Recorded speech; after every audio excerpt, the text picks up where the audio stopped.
Like in the chat? Like I'm on your page and I'm waiting for you to go live, but I don't know if it. Oh, I just went live. What's up, Robert? We got PBR on the phone here. Hey, Rob.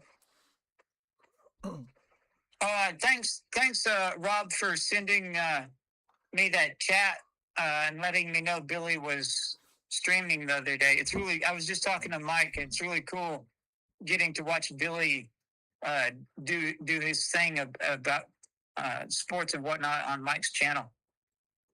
Yeah, Rob was killing it last night too. Rob and Phil. Yeah, that was really Everybody cool. did a good job.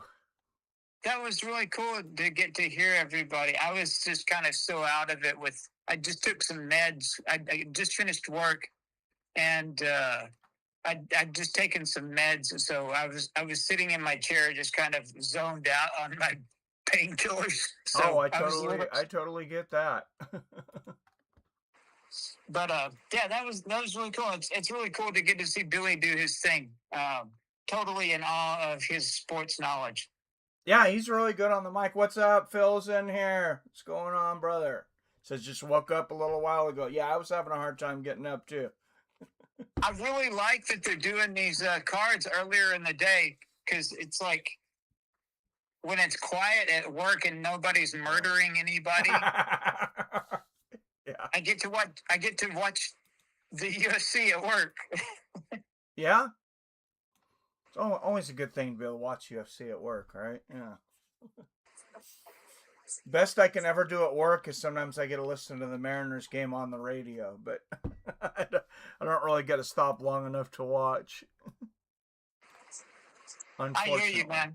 I hear you. But I found out my boss, our store manager, is a big UFC fan now, though, so that's pretty cool.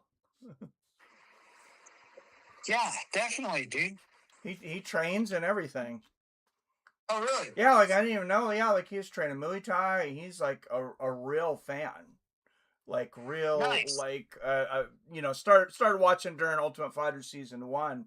But yeah, he was like naming off all these fights and fighters. I'm like, oh, dude, you know what you're talking about. I'll tell you what, I was wanting to talk to you guys about. Uh, there was 3 fighters that I wanted to talk to the people in the chat about. You know, especially Rob and Billy and Wyatt and the others in the chat. But I forgot one of the fighters' names. But there was 3 fighters that I really kind of have my eye on, and I was wondering if anybody else was paying attention to them. One of them was Tommy Gunn McMillan. Is that his last name? This is an up and coming fighter. Yeah. Like he's I believe he's part of like Sugar Sean O'Malley's camp. Yeah, sounds familiar. I can't put a face to it though. Yeah, Tommy Gunn McMillan, I think is his name. I'm sure Rob knows. Rob knows everybody. And Roofy, that's. Oh, dude, yeah, Huffy, yeah, or Roofy, yeah, I think it is Mauricio Roofy or Mauricio Huffy. I can say that. Yeah, Roofy. Yep. That dude. And there was another guy that I wanted to watch. A white guy, has like kind of bleached blonde hair, and I think he was from Australia. And I want to say if he didn't fight on the White House card, he fought on a card just previous to that. But it was those 3 fighters that I was going to see what the group thought about. Huh. Well, I can tell you, I think Mauricio Huffy is very impressive. Yeah, that guy is really good. Yeah. Yeah, the other 2, I don't know. What do you think, Rob? I want to say it's Tommy Gunn McMillan McFarlane, something like that. But his nickname is Tommy Gunn. Okay. And he's like a protege of Sean O'Malley's. I think he was on Sean O'Malley's team. I'll have to look into him. Yeah. Yeah. You know what sucks with betting now is everybody's so into it. Like it's hard to be the first ones to find the guys that people are sleeping on. You know, people already know. Well, yeah, I haven't. I've got to start up on DraftKings now that you can do it everywhere. I've Yeah. purposely been kind of, yeah. Well, Oh, don't it, don't have, do you have a DraftKings account yet? I don't think so. Don't sign up for it because yet I have a thing where I can get us each $200 in free bets. Oh, okay. All right. Yeah, I remember you doing a sponsorship for that. Um, Didn't Phil D. Rowe jump on that? I think Phil did, but this is a new one because they're doing the DraftKings is also doing prediction markets now, which is what we'll be doing. So I should have had that link set up, but I'll communicate with them and I'll get it to you. I'll get you the link and Okay. get you $200 and free Okay. Yeah. bets. What's up, Yeah. Wyatt's in the house? I can't believe you're up, Wyatt. Hey, what's up, Wyatt? Yep, Robert says Tommy Gunn McMillan. Yeah, I knew you'd know who he was, Robert. Yeah. So Tommy Gunn, Rufy, and there was another guy, and he just fought recently. Tall guy. I want to say he's in GSP's old division. Has this like really short bleached blonde hair. Just fought recently, and I want to say he's from something like either New Zealand or Australia. Yeah, I'm not sure. I'll remember who he is and talk to you about him. But those three guys, man, I've been impressed with. Like the UFC has some good talent in it right now. Yeah? Yeah, I'm like really. Yeah, they start getting better promotion and stuff like that. Man, like the White House card, like we were talking about. And you start doing more stuff like that, like I'm on I board thought with that. Complete politics aside, because I'm just not into that. Yeah, no, yeah, no. But It's better I without thought it, it yeah. was. I thought it was a really good production that did it was a rushed production because of the weather. But overall, I thought it was amazing. I thought it was great for the sport to be highlighted at the White House. I can remember not too long ago where you kind of sort of had to know somebody who knew somebody on what channel and what time it was going to come on. Oh yeah. And Now we're to mainstream. and to now be on the White House lawn, I thought it was just spectacular. Oh yeah. No, I thought it was awesome, and I know a lot of people that, their politics don't align with that and whatever, that really enjoyed the card. But, yeah, I'm just talking about purely as a sporting event. Everything else aside, I thought it was really, really great. I'm glad that Gagey won, and yep. like what we were just talking about, Gagey beat the brakes off of Taporia, and I know a lot of people would have lost money on that. And Yep. I was just so happy that Gagey won in the main event at the White House, but also in the same breath, not only did he win, but he beat the crap out of Taporia. yeah, he did. That was pretty awesome. I thought it was a spectacular event. I've gone back and I've watched it now multiple times, and if it wasn't for the fact that UFC is on now early in the day, I was going to rewatch the card again. I thought it was just an awesome event. Yeah, no, I'm gonna have to go back through. Like I was telling you, I haven't seen the production part of it yet. I just watched the individual fight, so I'm looking forward to going back and watching that stuff. We're talking about being Bob. old men. I was feeling old on this. I was on a 9-day stretch, some like super busy 10-hour days, and man, I didn't do much but work and sleep. I really didn't.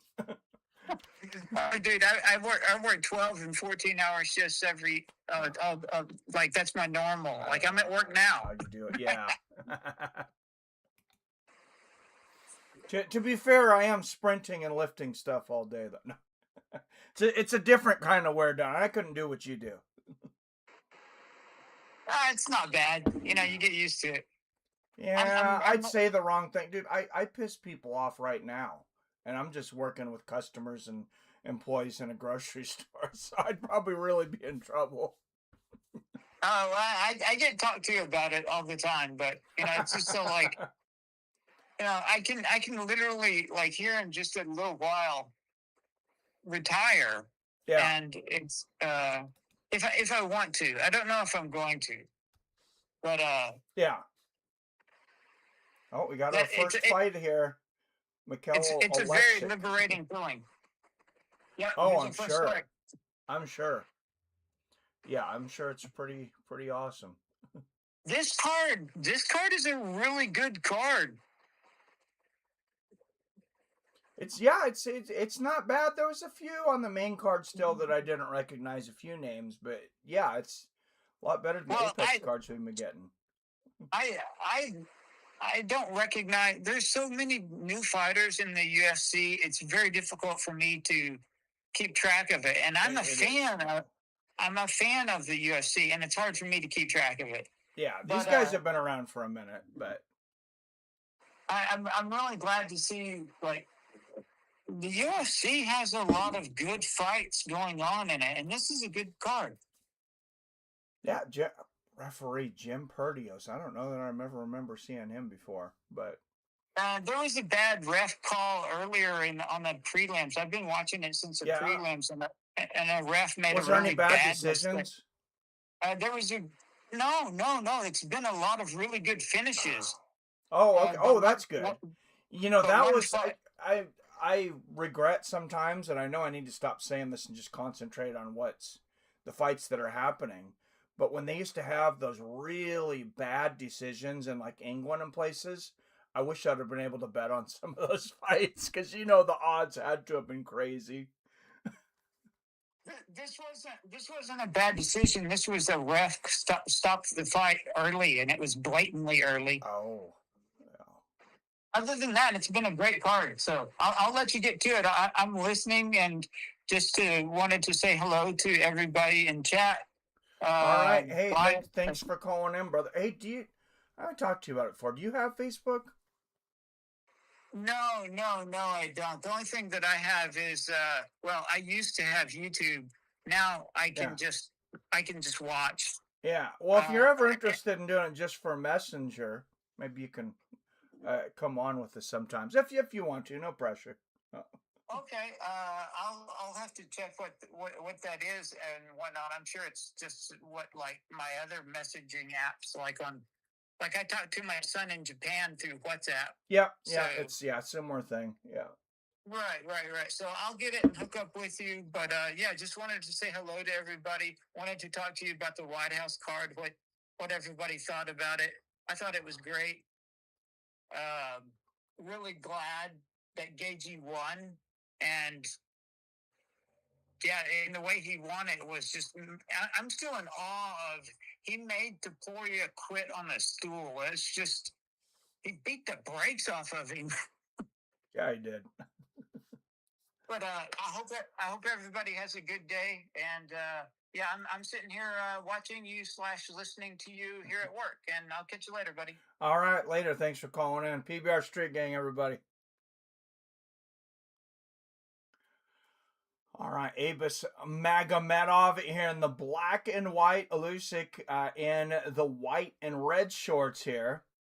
Abus looking for a takedown here. Pretty good defense here by Oleksiak. I know I'm butchering that last name, but if you can do it better, feel free. Loving the Sports with Friends backdrop logo, Mike. Thank you. You can thank Billy for that. He made that. So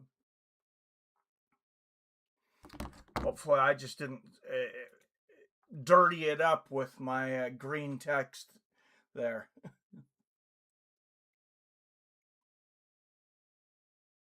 I think Abus, it was like a 3-1 favorite coming into this, Billy. Which I was a little surprised by. Like, I don't think Abus is like a world beater or anything.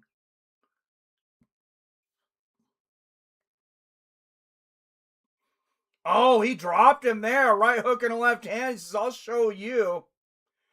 Yeah, he's trying to finish this thing.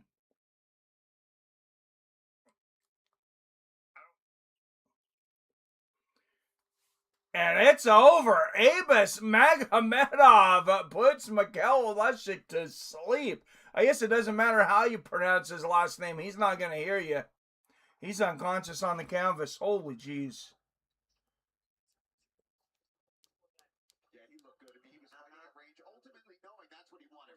How old is Abus? I think he's like 35 now, but I like that. I'm liking what I'm seeing out of him in the last couple fights.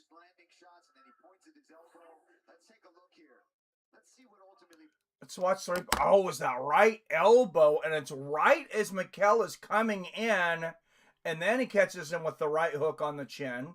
He even blocked that right hook to the temple. It didn't matter at that point. Oh, man.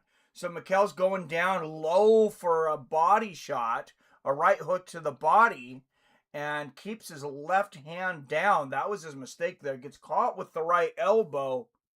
Then once Abus hit him with another right hook, I mean, he was out.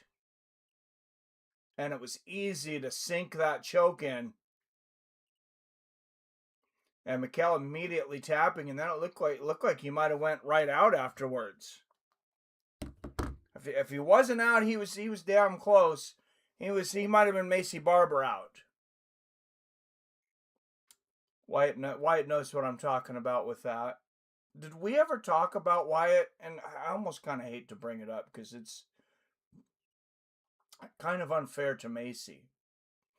But Wyatt, I know you and I talked about how Macy was down for so long, because I think you left me a voice message afterwards that we were talking, and you're saying, man, she was like faking that she was out like forever. And I said, maybe I shouldn't even bring this up, but I guess I did now. The rumor was that she had a bowel accident after getting knocked out, simultaneously choked out and embarrassed on, I believe, the first Paramount card ever. I think that was the first Paramount card. But no, did you see that same thing though? Why? That's what I was seeing online, is that she was laying down, eyeballs out, and she wanted them to get the camera off of her because she had a bowel accident. I don't know if that was ever officially confirmed. I don't know if that's something she would confirm, because obviously that's pretty embarrassing. And if that's what happened to her, I feel really bad about it.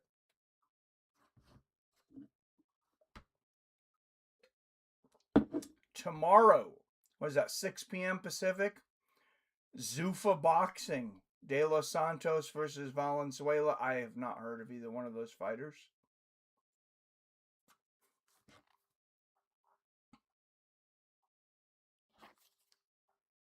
Ladies and gentlemen, referee Jim Perdios called a stop to this contest at 3 minutes, 25 seconds of the very first round. All right, 3:25 of the first. That's what we like to see. Those quick finishes. Abus Magomedov getting it done here in Azerbajan. Abus Magomedov, wow. A technically brilliant performance. Just stunning in every way. Let me ask you, because I'm glad to see him getting the interview here. I hate it when guys get quick finishes like this and they don't get the mic. Tekniki mükemmelliğiyle onu galip biledin.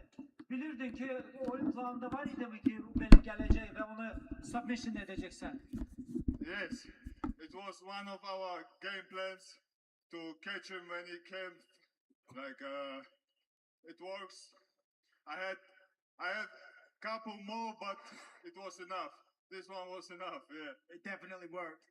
Bəli, mənim game planımda var idi ki, oyun planında var. Interesting hearing the translation on the other side. They're not translating for us; they're translating for the crowd. Just phenomenal work. Take a look at the screen and walk me through the finish. Giretin çok da öz dirseğinle istifaden çok mükemmel idi. Oh yeah. I knew he's tough guy. Like after I get his neck, it's I knew already. Okay, he gonna tap or he gonna sleep. Because if I get some necks, then it's done. Yeah, well, you choked him out cold. Bilirdim ki o çok. It seems like in today's game, the advanced game, most of us in here have been watching this for so long. You almost have to hurt a guy or do something big or have them make a mistake to sink these chokes on arm bars. A lot of the submissions that we used to see all the time, it's a lot harder for these guys to get just because obviously, they're more seasoned. Guys have seen this so many more times. You remember back in the day, you seen a wrestler dive, neck straight up in the air, and you knew it. It's like, oh man, whether it was a local show in your town of 50,000 or it was on the UFC, like a UFC fighter, somebody or a wrestler dove for a takedown. It's like they're getting guillotined. Now they know to keep their neck down. Everybody's training it. Everybody's necks are stronger also. And yeah, you almost have to kind of hurt somebody or stun them to get them in that position. I got a dip. Enjoy the fights. Hey, thanks for popping in, Wyatt. Appreciate it, brother.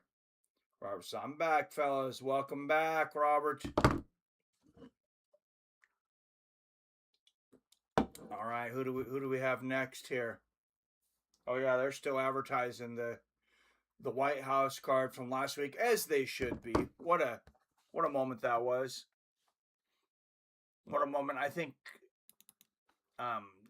just as PBR was bringing up, I don't think it matters what your politics are to be able to enjoy an amazing card like that. It was just amazing production, amazing recognition of the fighters, and the great sport that all of us have loved for so long. Look at that, 4th of July, Cage Warriors 209.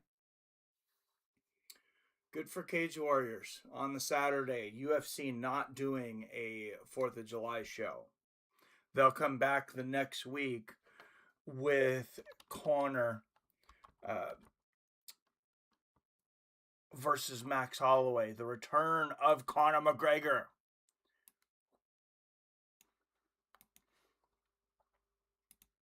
And that's going to be my poll logo now. I hate the logo because I hate the Seahawks. Hey, I don't hate on your Eagles. I didn't know you hated the Seahawks. Do you just hate them since we won the Super Bowl?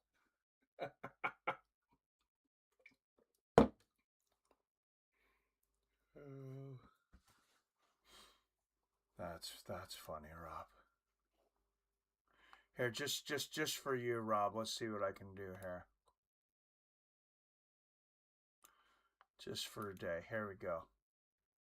Not saying I'll do that every time, but there you go, brother. Yo, PBR. I hate this because this is a question that I would put up in chat to see what everybody would say about it. But I wanted to touch base with you on what everybody was thinking about the Max Holloway Conor McGregor fight coming up. What do you think about that? I watched their first fight, and Conor pretty well beat him up pretty bad. Yeah. Did they only fight once? They only fought. Yeah, they only fought once, I believe. Yeah, this will be the second time that they fought, I believe. Okay. But I was just wanting to see what everybody was thinking, and yourself included, obviously, on the Conor McGregor Max fight coming up. It's I don't know, man. It's just like I just rewatched their first fight, and Conor pretty well beat Max up. Max is a completely different fighter now. Oh, at that time when they fought, Max was very young at that time as far as his MMA career goes. I'm not for sure of his exact age, but I don't think I don't think Max is particularly an old fella. No, but he's been fighting for so long. But I find that interesting for a couple of things that you said. The first time they fought, Max was so green. He was young. He wasn't the fighter he is now. But he's also not the fighter he was, maybe a few years ago. He's had that bad knockout to Ilia Topuria. He's gotten hit a lot. Yeah, he's been in some tough fights, man, for sure. Yeah, But a lot of on the people flip think Max is gonna walk over him. I'm not so sure about that. Well, on the flip side of that, what I was just about to say is, Connor's been out for so long. Who knows his state of mind? Who knows? Yeah. Like some people are really, really value their opinion. Like Dominic Cruz, he's a big one. He says there's no such thing as ring rust. It's all a mindset thing. I don't know, with Connor being out so long, what's everybody's opinion of Max definitely not being the green fighter that he was. Yeah. He's a completely much more rounded, dominant fighter versus Conor McGregor's time off, and who knows what the hell he's been doing. So I'm sorry. Did you see his interview recently on with Ariel Helwani? No, I haven't been able to watch anything because of my thing going on with YouTube. It's just like, oh, you need to. Do you have Spotify? Yeah. Yeah, just listen or watch to it on Spotify or on your podcast on iPhone. Yeah. Oh, okay. Yeah. That's what I've been doing to get some of my other content. So I'll add those to my podcast list. Yeah. Wyatt says, will Connor versus Max be bigger than the White House? Are you drunk? Not a chance. This ain't 2016. I was talking to, there's a guy that I was actually going to go to the White House card with him here at work. Like he's like us. He's a really knowledgeable. That'd be crazy. He's like a really knowledgeable MMA guy. And I was talking to him about why didn't they have Conor McGregor on the White House card? I mean, that would have been epic. He wasn't eligible yet. He wasn't eligible because of he didn't enter the drug testing pool fast enough. I think that's the reason. I don't think he's eligible until a few weeks before he actually fights. Right. That's what the buddy of mine here at work said. And also he's like, it can't compete with the White House card. I really think that, if anybody's honestly putting that up into a debate in chat, I'm not looking at chat right now. I just put a poll up. Will Conor versus Max be bigger than the White House? No, there's no way. I mean, if you're an adult, and if you think about it in an adult fashion, no matter what you think about, whomever, the politics completely aside. Yeah. There's no way. That's one of the biggest sporting events of all time. So the only thing that put that in my mind is that Ariel Helwani said that Max versus Conor is bigger than the White House for MMA fans. I think a lot of the reason is obviously, like you said, he wasn't in the pool, and because it may not be as big as being at the White House, but it's another big damn show. It's like a big show. It's like a very big event. Conor coming back after so long versus Max, the rematch. Yeah, that's a big. So why not have two big events? Oh, absolutely. Yeah, I'm glad that it's two separate events because now we get another big event. Right. Yeah, I'm all for it. It's almost like the UFC is just having a blast right now. Oh yeah. But I wanted to get everybody's opinion on the Max Conor thing. I'm completely. I keep swinging my thoughts about it. I'm really not sure what to think about it. My heart says, and not my heart, my gut says, I think Max is going to win. He's a much more dominant fighter now. But Conor being Conor, you just never know with that guy, Oh yeah, yeah.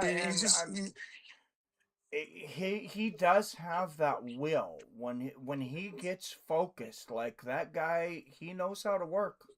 He really does. For all the smack talk. I think I texted it to you because I have to look for my events when they're live. I don't get any notification or anything.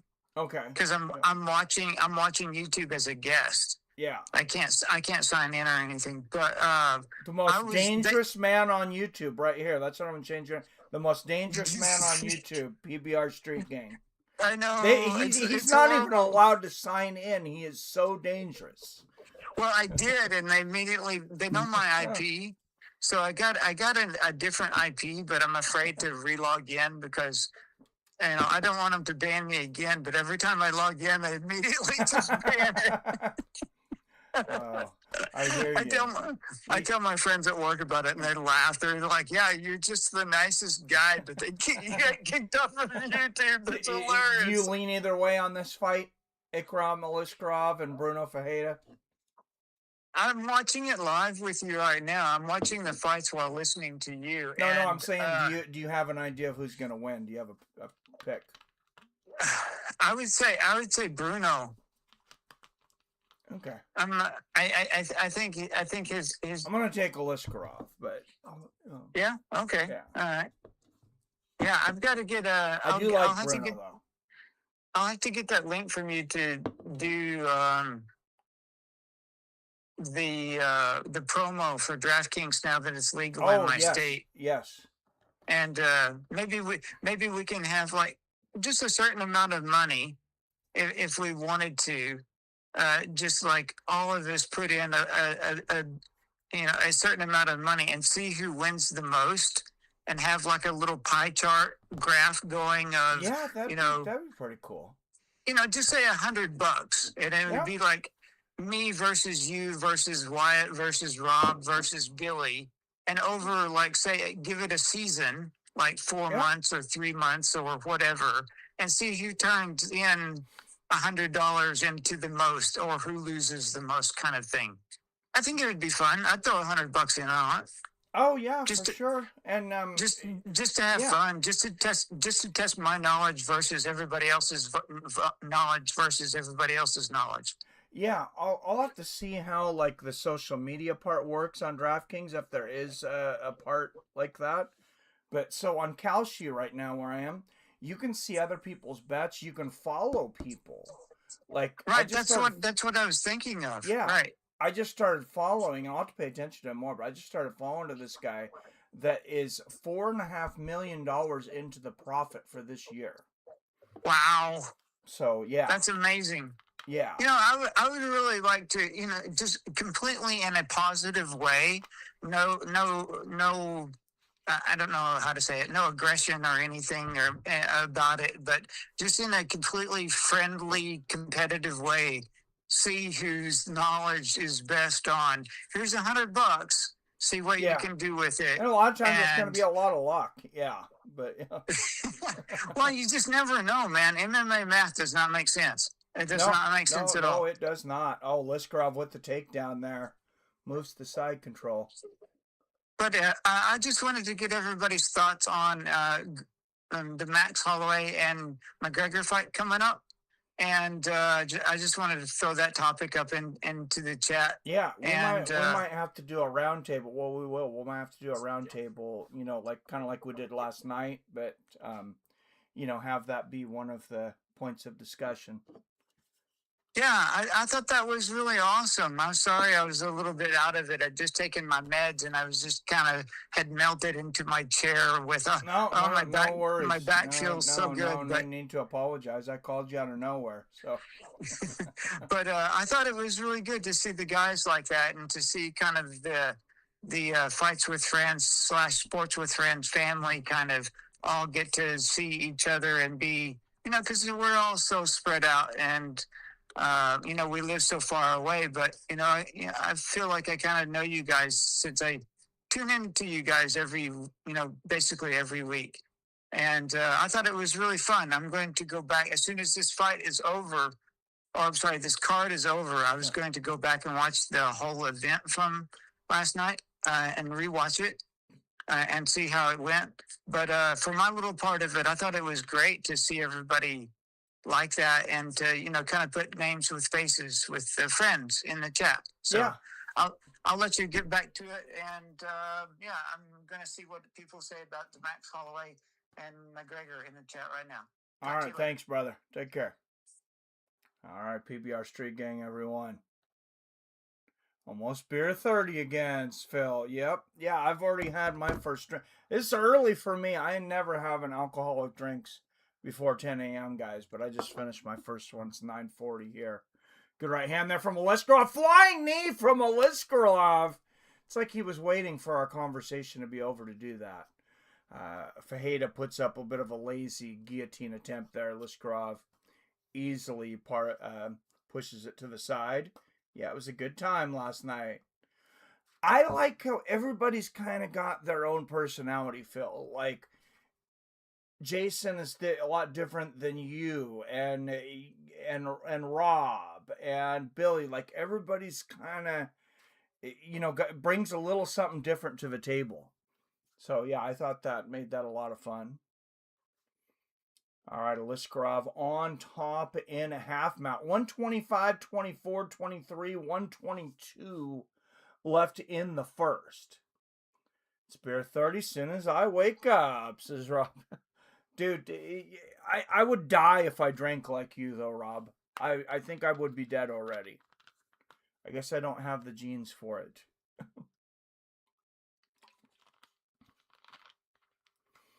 Aliskerov, great striking from the full guard here of Bruno Fajeda. I mean, he doesn't care about that guard whatsoever. Good shots to the body there. It's kind of like Tito Ortiz. Remember, guys, back in the day, Tito Ortiz, I mean, he would hit you with those elbows and the punches. He was so good in the ground and pound inside of your guard. It just didn't matter. 30 seconds left here in the first. Wow, good combination there from Aliskerov from the top. And Bruno he's doing a decent job of defending. Like, he's putting his arms up like this. What I would like to see him do more, though, is, grab that neck and pull Aliskerov in. Oh, there's a little shrimp crawl. Good job of getting up there, but it's the end of the round. Eats a right hand. 5 seconds left in the first. See if anybody can... Oh, big right hand and a left at the bell from Bruno Fajeda. So he does get up and give Aliskerov a little back. But that first round was mostly one-way traffic for Aliskerov.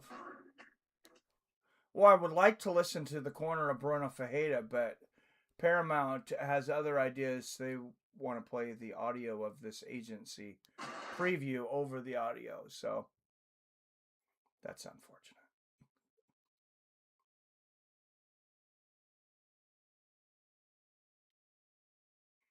It's like, don't you have enough commercials otherwise?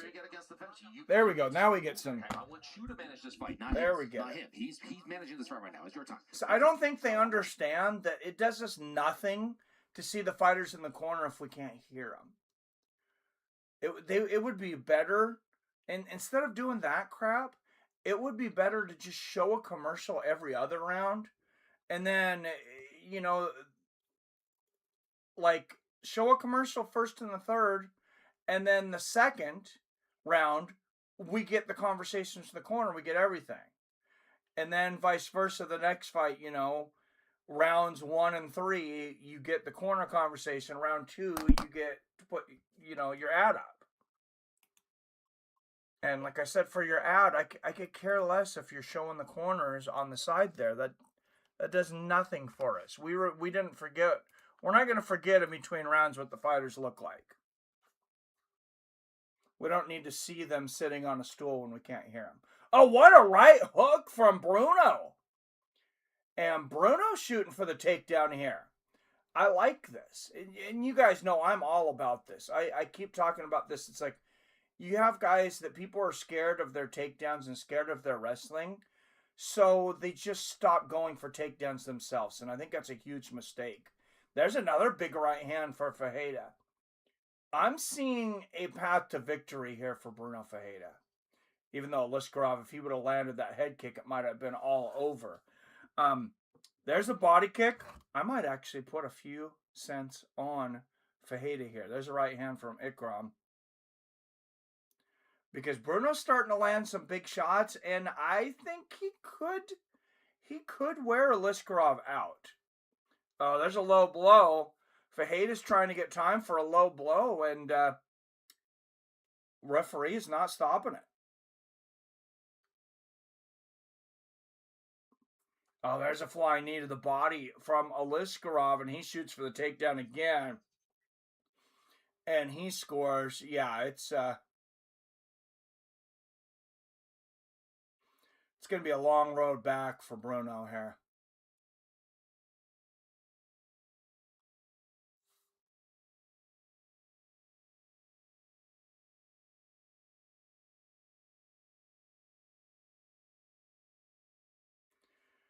You're only going to get about 8-1 on him right now, though. I actually think I should get more. I'm not going to touch that for less than 14-1, honestly. I know that sounds like crazy odds, but I mean, give me at least 10. Give me at least 10.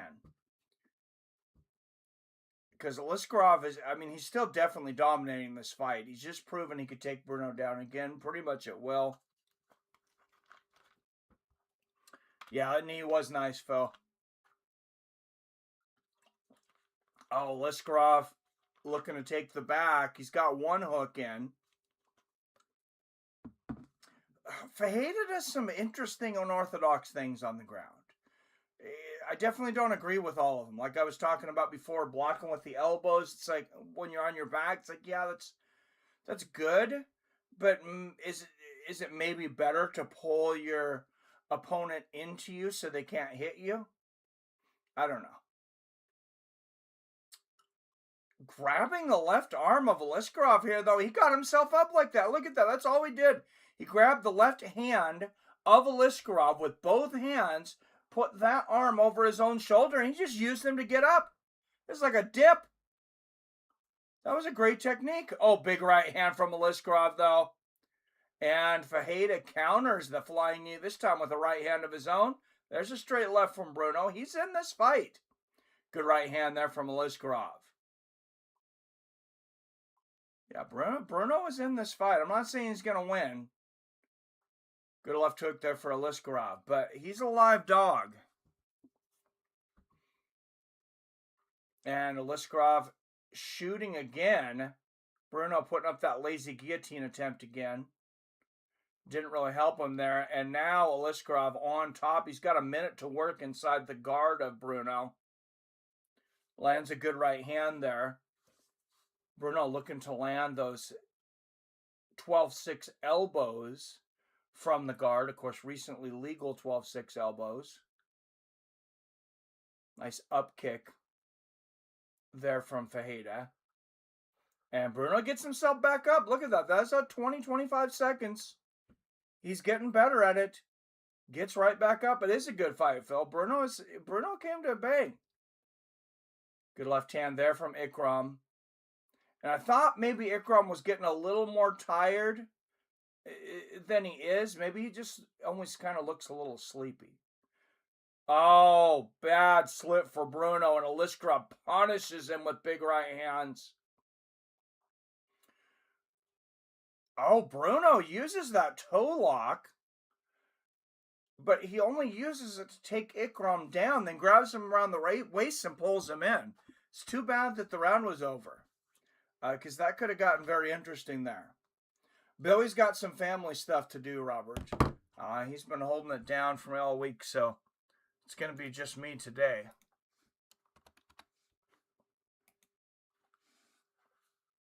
All right, I did not put UFC in the search.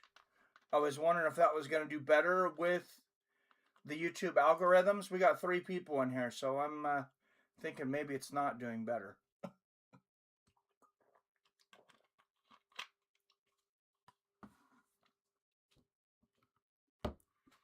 But that's all right.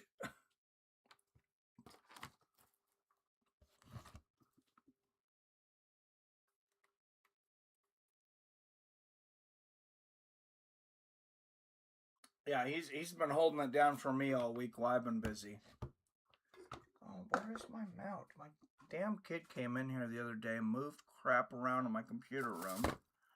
Now I can't find my freaking phone mount. I just bought a really nice phone mount with a magnet.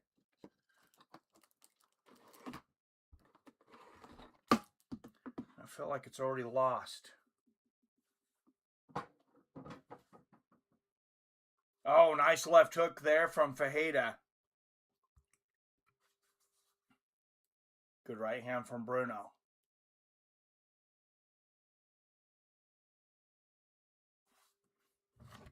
I'm going to post this over on the Fights with Friends chat too. I should have done this earlier.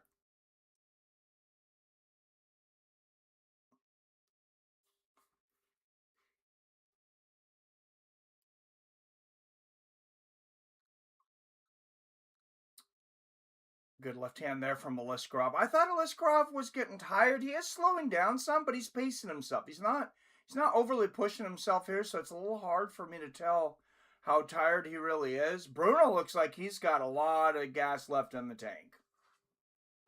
Oh, beautiful right hand. I love that angle from Bruno. Good inside leg kick there from Ikram.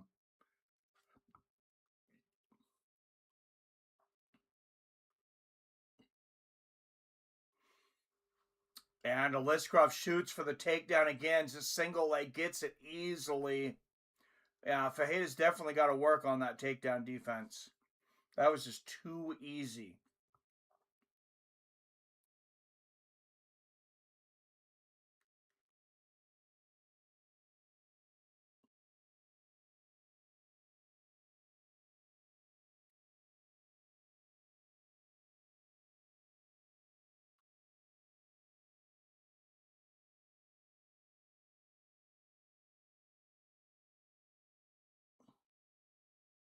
All right, anybody, if you guys can help me,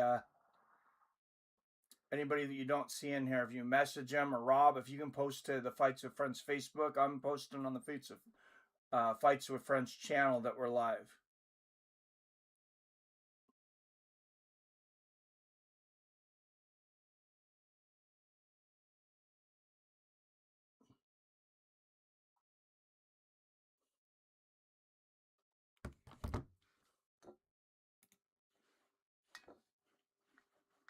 I think I am going to change the description a little bit. I'm going to try and put UFC in there and see if it does anything, because obviously not having it in there is not helping us.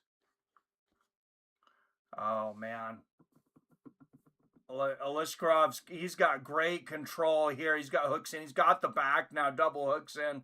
That was a brutal left hook to the ear. Oh, more big shots here from Aliskerov.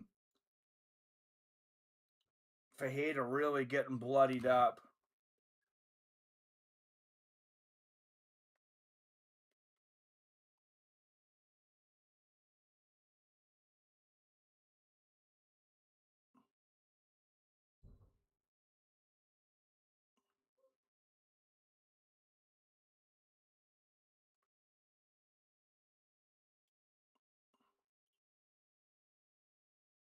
I'll put it in the chat here, Rob.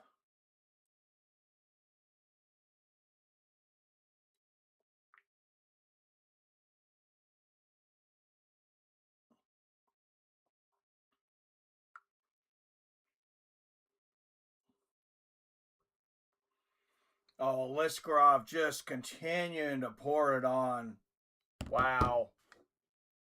All right, we'll end this poll. I think everybody, nobody thought it was going to be very close, I guess. I guess I was the only one that thought that poll was going to be close. And Aliskerov looks like he's going to beat this drum to the bell.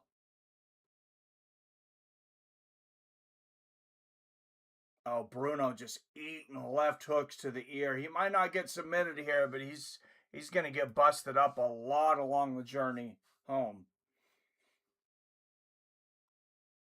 Yeah, this is a lot of punishment for Bruno to be taking. Aliskerov not even going for the finish here, though. Doesn't even really seem like he's going for the submission here. I don't like that. He's just kind of pounding out the round. He's landing some big shots here. I guess he could have gotten a stoppage on strikes. But he had time to go for some submissions here, and I feel like he played it too safe.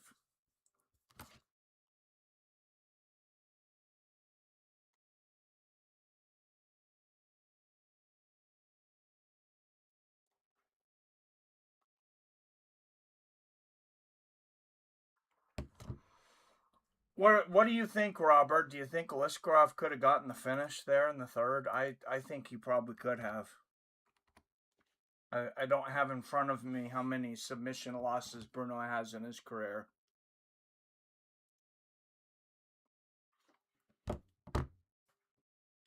Maybe if I did, that would change my mind. But I like when guys go for finishes. We don't need to see a bunch of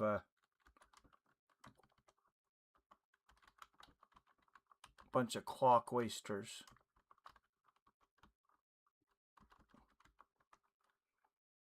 Especially you're an why can't I say it now? Azerbaijan.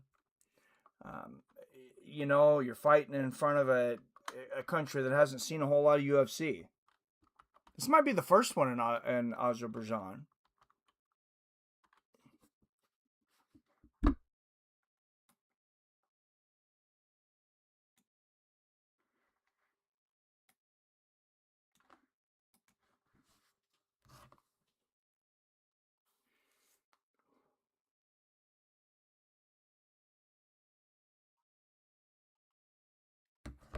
All right, I think no doubt on the decision here. We got Charles Johnson versus Asu Almbalayev up next.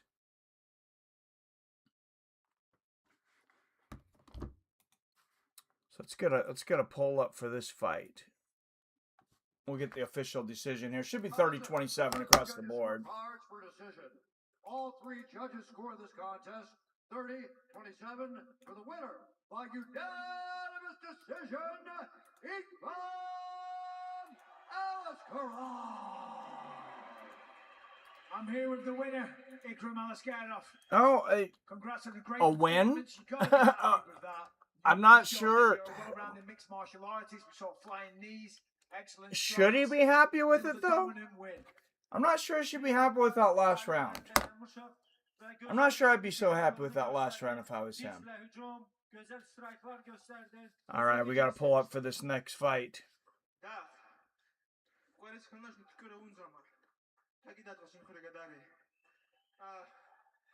Насчет победы. Да, соперник до конца оставался опасным, он кидал очень тяжелые удары. За счет этого принял такую тактику, чтобы удержать его на земле. И поставил задачу, что главная победа в этом бою. Потому что он бил очень тяжело. И было бы неправильно с моей стороны оставаться в стойке долго. Yes, thank you so much for the congratulations about the fight.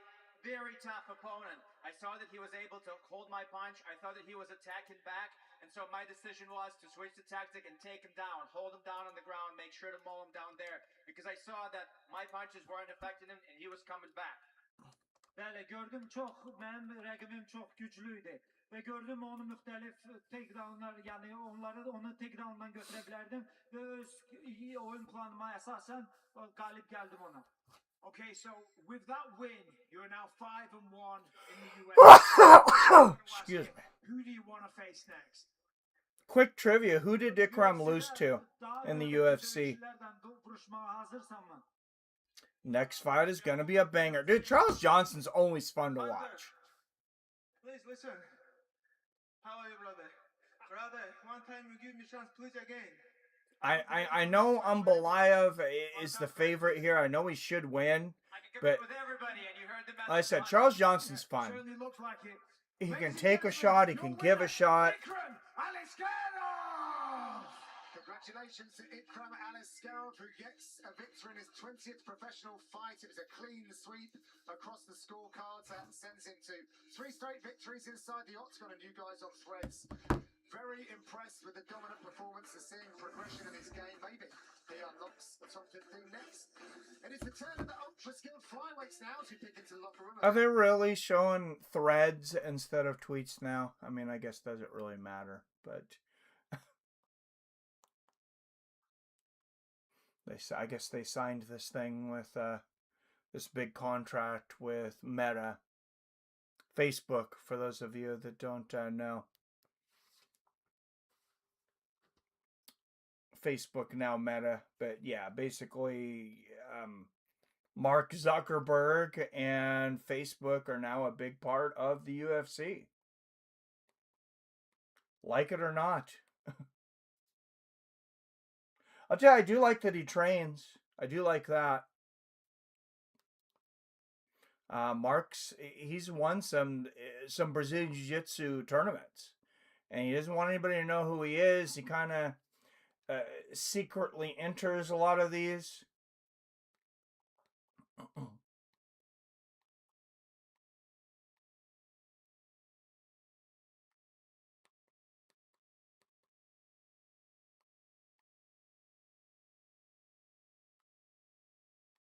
Oh, what a week I'm having, guys. My pirate box went down yesterday. My Roku TV, the color just went out. It's super dark. I'm not sure if I'm going to be able to change that.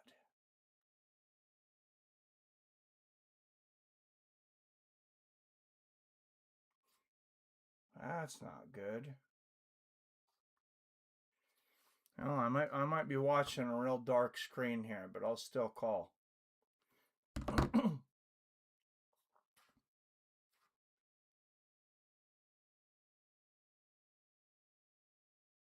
still call what I can here. I'm gonna unplug it in between though here for a moment.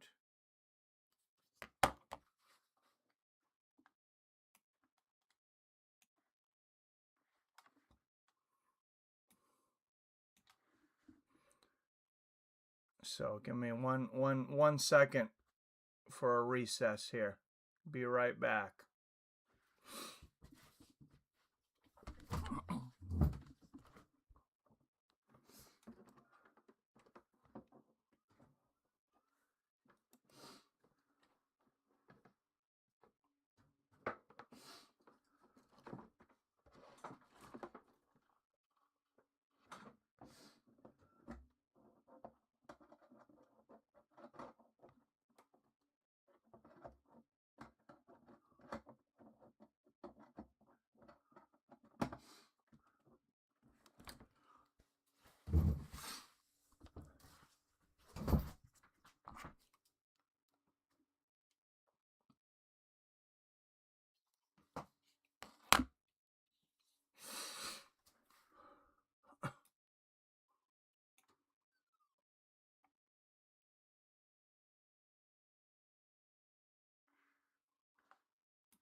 All right, we'll see if that does anything. I don't know if it's going to do anything. Looks like I just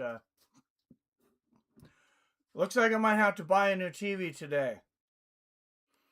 I was hoping to buy a new Xbox, play with you guys on line on UFC and stuff.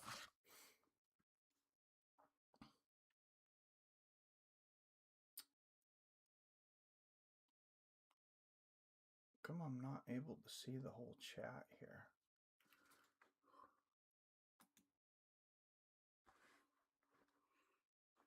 Does the chat or does the poll block the chat for you guys sometimes? It is on my phone here.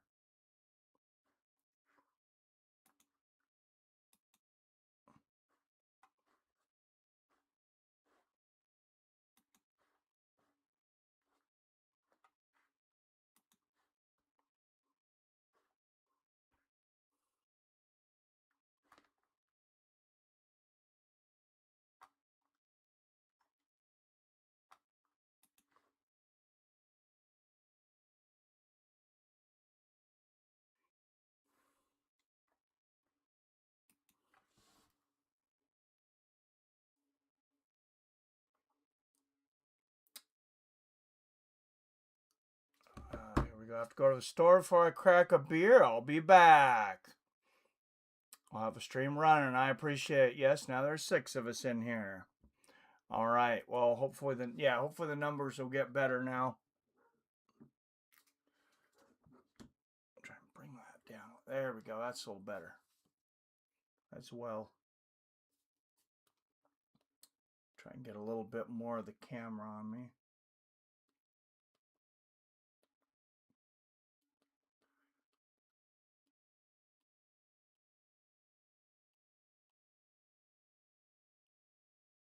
Yeah, I'm gonna end up needing to buy a freaking new television set today, guys. My color just, I think my color just went kaput on my Roku TV here. I'm going to see if there's any settings here that I can mess with.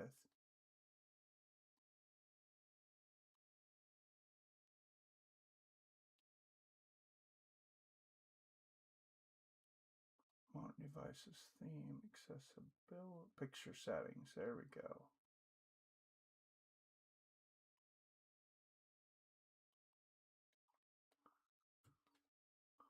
Display brightness, bright, brighter, normal. Come on.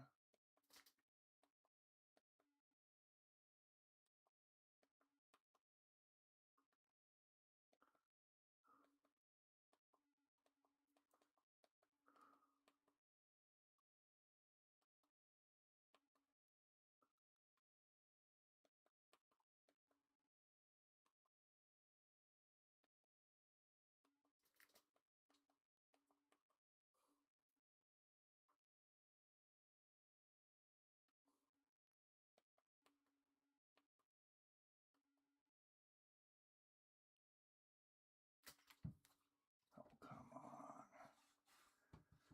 Piece of crap.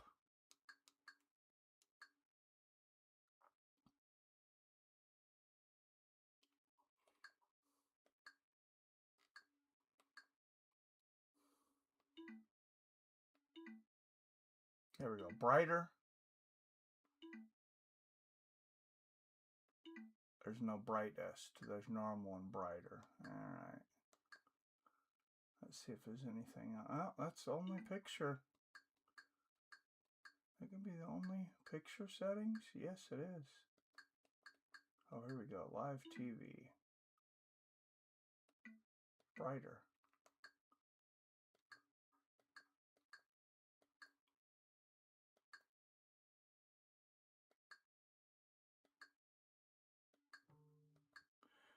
That is lame.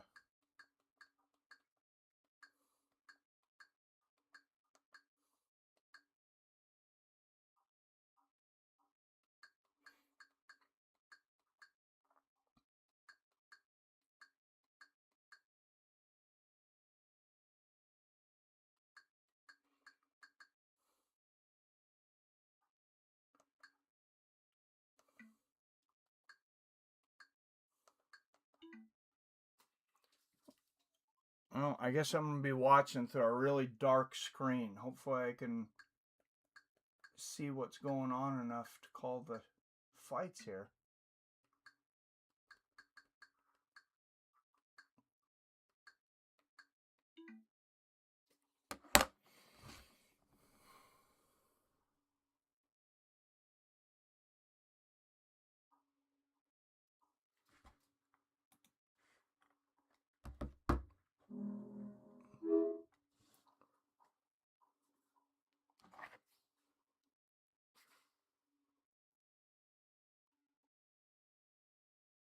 Oh, well, okay.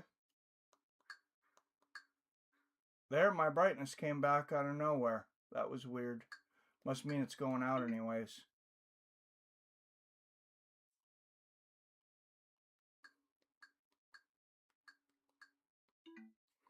I'm glad it at least came back.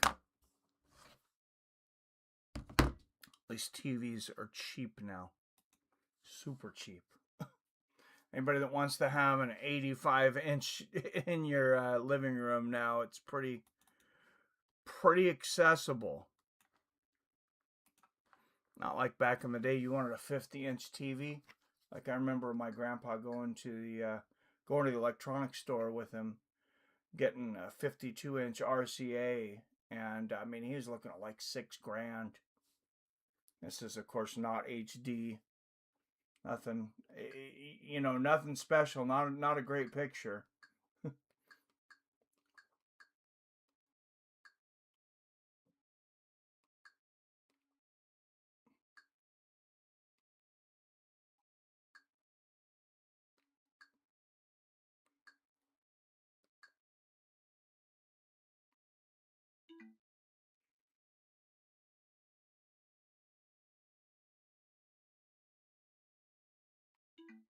All right, back to Azerbaijan.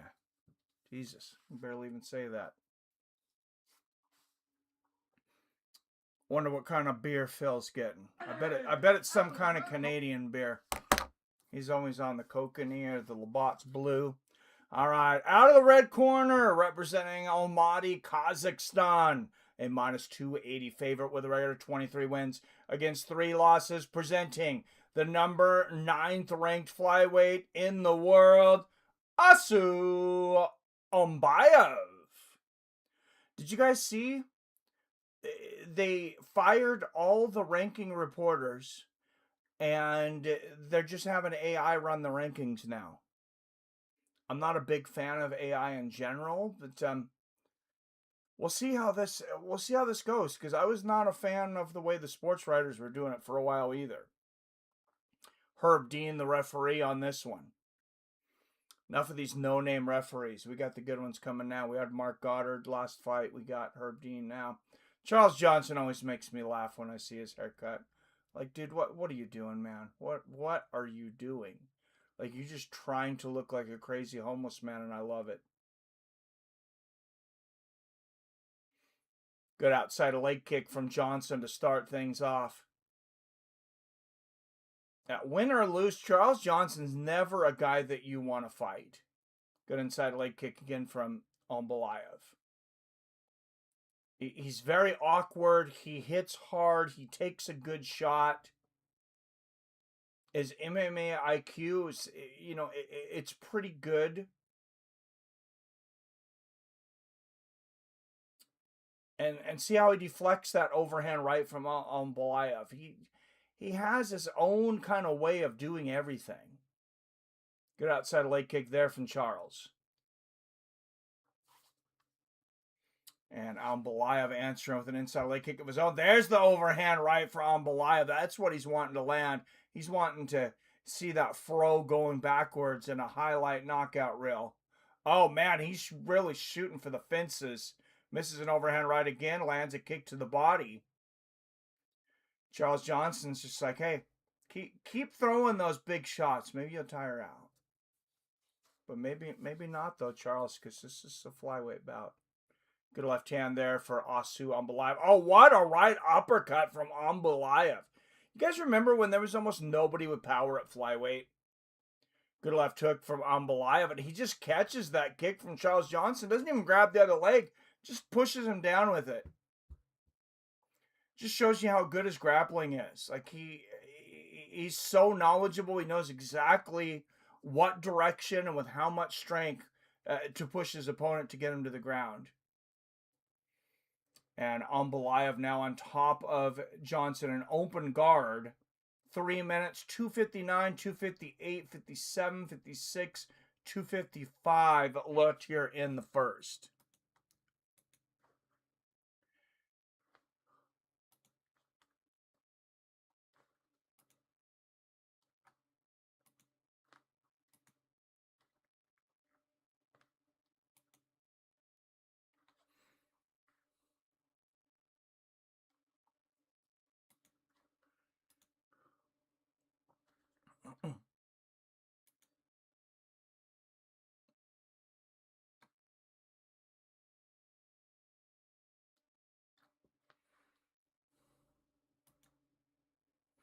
Oh, just a second. Let's try to get the clock up for you, Rob. I know Rob particularly really likes the clock up. Oh, it's in this poll. Isn't it 50-50? All right. And Ombayev above Johnson. Johnson with a nice little elbow from the bottom there. Oh, nasty hammer fist there from Ombayev. Nastiest of hammer fists.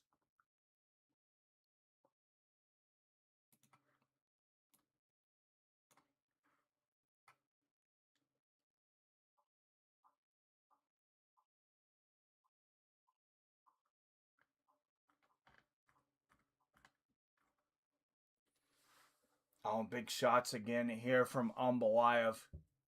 He's looking... No, he's not going to go for the guillotine there. Looked like he might there for a moment. Charles Johnson, all that grease in that fro, man, that's got to make it a little harder to get that guillotine on.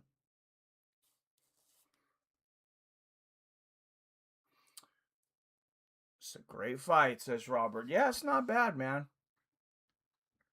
Not bad. Ankalaev on top, landing a couple big right hands. And my screen just went back to super dark, so I'm almost watching shadows here. I'm definitely going to have to go replace this thing. That's frustrating. I don't need to throw another big television in the garbage. That's the biggest thing. I'm going to buy something. I'm going to make sure and buy something more high quality this time, maybe. What's up, Mr. Kagan in the house? What a show last night, brother. What a show. I think we need to come up with a name for that. I don't know. I've had a few ideas, like the MMA Super Show. When all of the Fights with Friends Avengers get together. I don't remember who that was that said that last night, the Fights with Friends Avengers, but I liked that. And Ankalaev, right hand to the body, right hand to the head.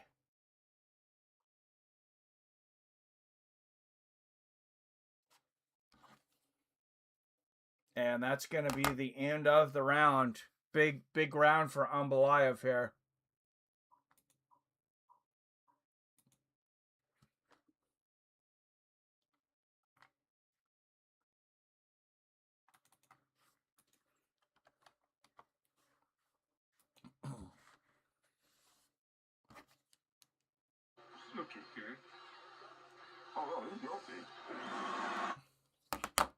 I'm trying to figure out, Jason, why Paramount thinks that we care about being able to see the fighter in the corner if they have a commercial with the sound blaring over it.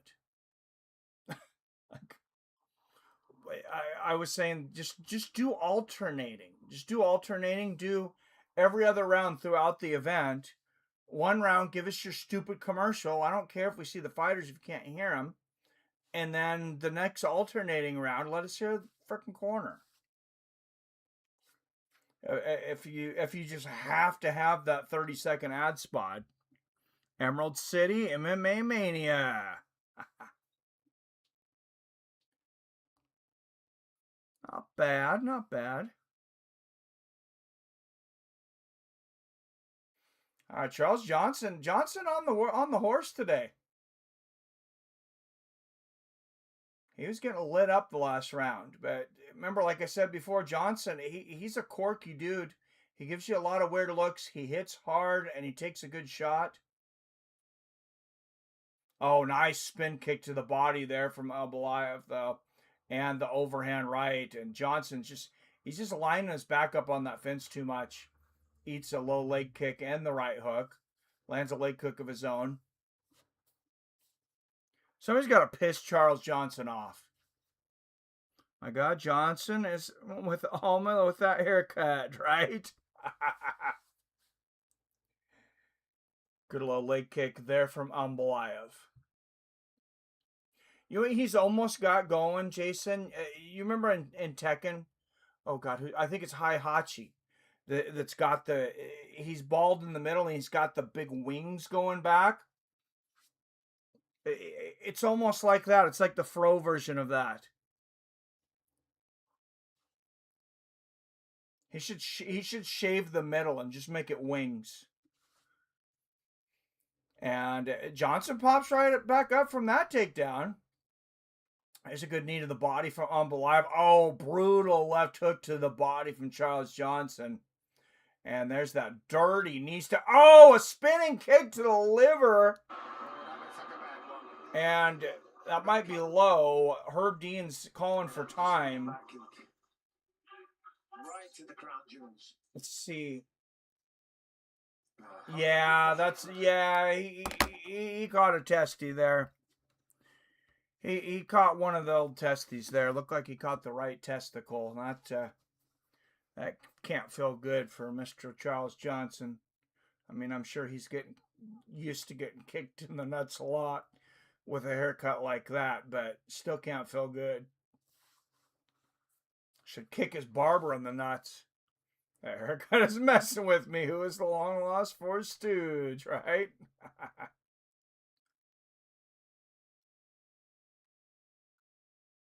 Oh, spinning back fist there for Umbalive. Good little leg kick for Johnson.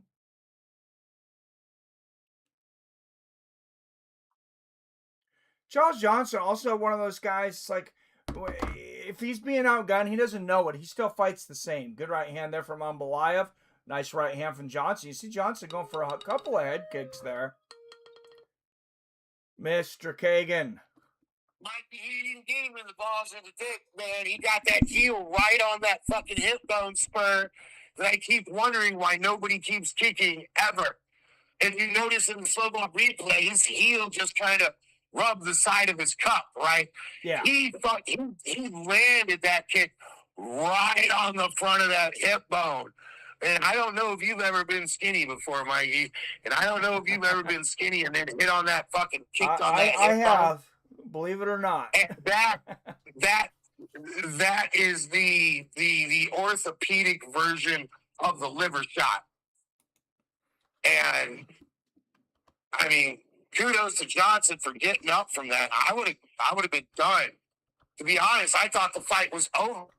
Yeah, I thought it was too. I thought it might have been a liver shot at first too, but no. I saw it hit that fucking. I saw it hit that hip bone.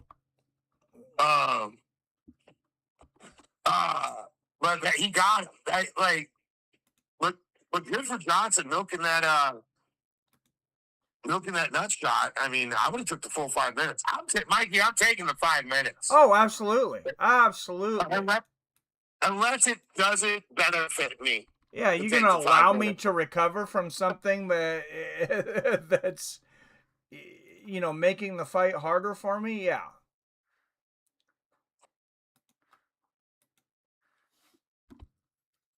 I can't do it.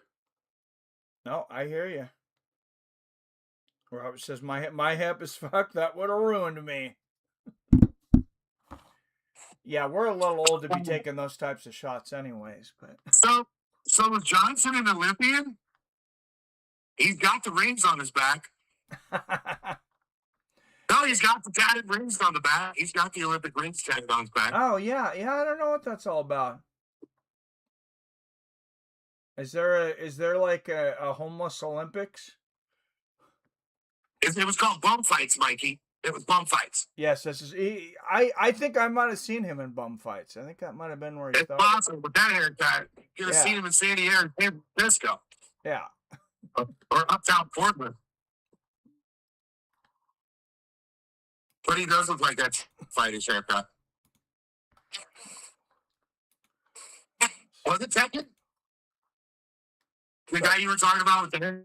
What? Was that Tekken or Street Fighter? Yeah, Hayahachi. Remember Hayahachi? Remember the wings that goes back his hair? Yeah. Yeah, he was a prick to fight. Yeah, he was. Oh, come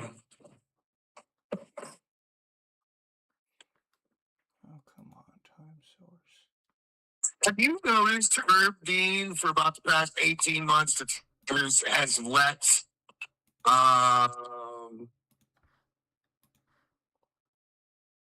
let fighters with similar skin tone to him take way more damage than they should? That's an interesting way to put that. I hadn't really noticed that. I've been noticing it since the first time. Herb was always the guy, no extra damage. Yeah. Herb was always that guy. And Dubai happened, and the Dan Hardy thing happened. And it got me looking at Herb. Because usually if Herb wrapped a fight, it didn't matter if it was New York or Nevada.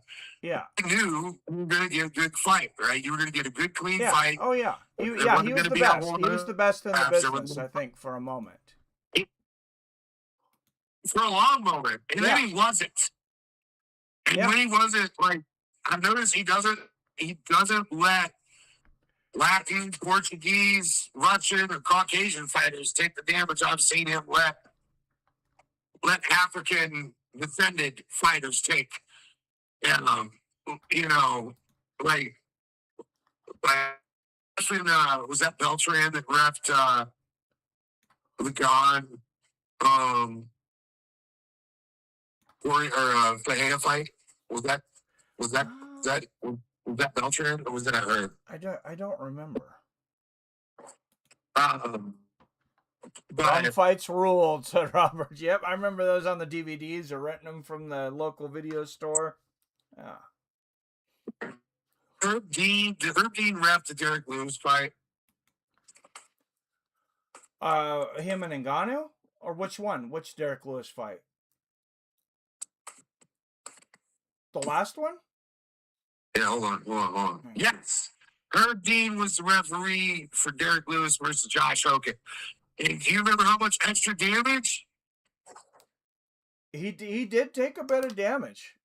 Yeah, that's No, he that's took true. a lot of like there was 4 or 5 times you could call that fight or her they called that fight. Yeah. Yeah, no, I don't disagree. Yeah, I hadn't really noticed what you were alluding to, but yeah, And then he definitely took extra damage. if I'm gonna take this me commenting on MMA shit seriously because you guys are encyclopedias. I am a comic strip. Fucking I'm gonna have to look into this a bit deeper, but it's been going on for about months, maybe 2 years. I can't honestly 2 years, but I certainly say 18 months. Herb Dean has been channeling his inner Steve Mazzagatti for a minute. Yeah, I will say he's definitely a lot different referee than he used to be, and I'm not sure what made that change. Like, I think I've seen him get into a fighter's face while his head is getting bounced off the floor, and he's obviously knocked out, and Herb saying, "Fight back!" Hey, maybe he's got money on the guy. That's what I'm saying. Like, or he's upset about something. Yeah, you got to think about that nowadays, though. When with betting on everything, and was it Armin Saryukin? I think said he made $1.5 million off of Justin. It's like, man, 5.75. Is that? Oh, jeez, yeah. It's like, dude, you can't be. I don't know if he did or not, but why are you gonna say that live when you know the UFC has a policy against gambling, and the reason they have it is because the FBI keeps arresting their fighters and referees. Yes. That's it. I think I'd keep my mouth shut.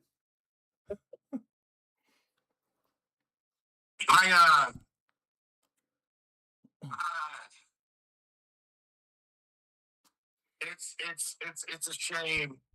This, like, once they introduced college football, and once it was obvious that, oh my God, I'll slice it. He pulled it off. Mikey, you're about to go crazy. Oh no! Oh, I seen it. No, I'm ahead of you actually. What a submission!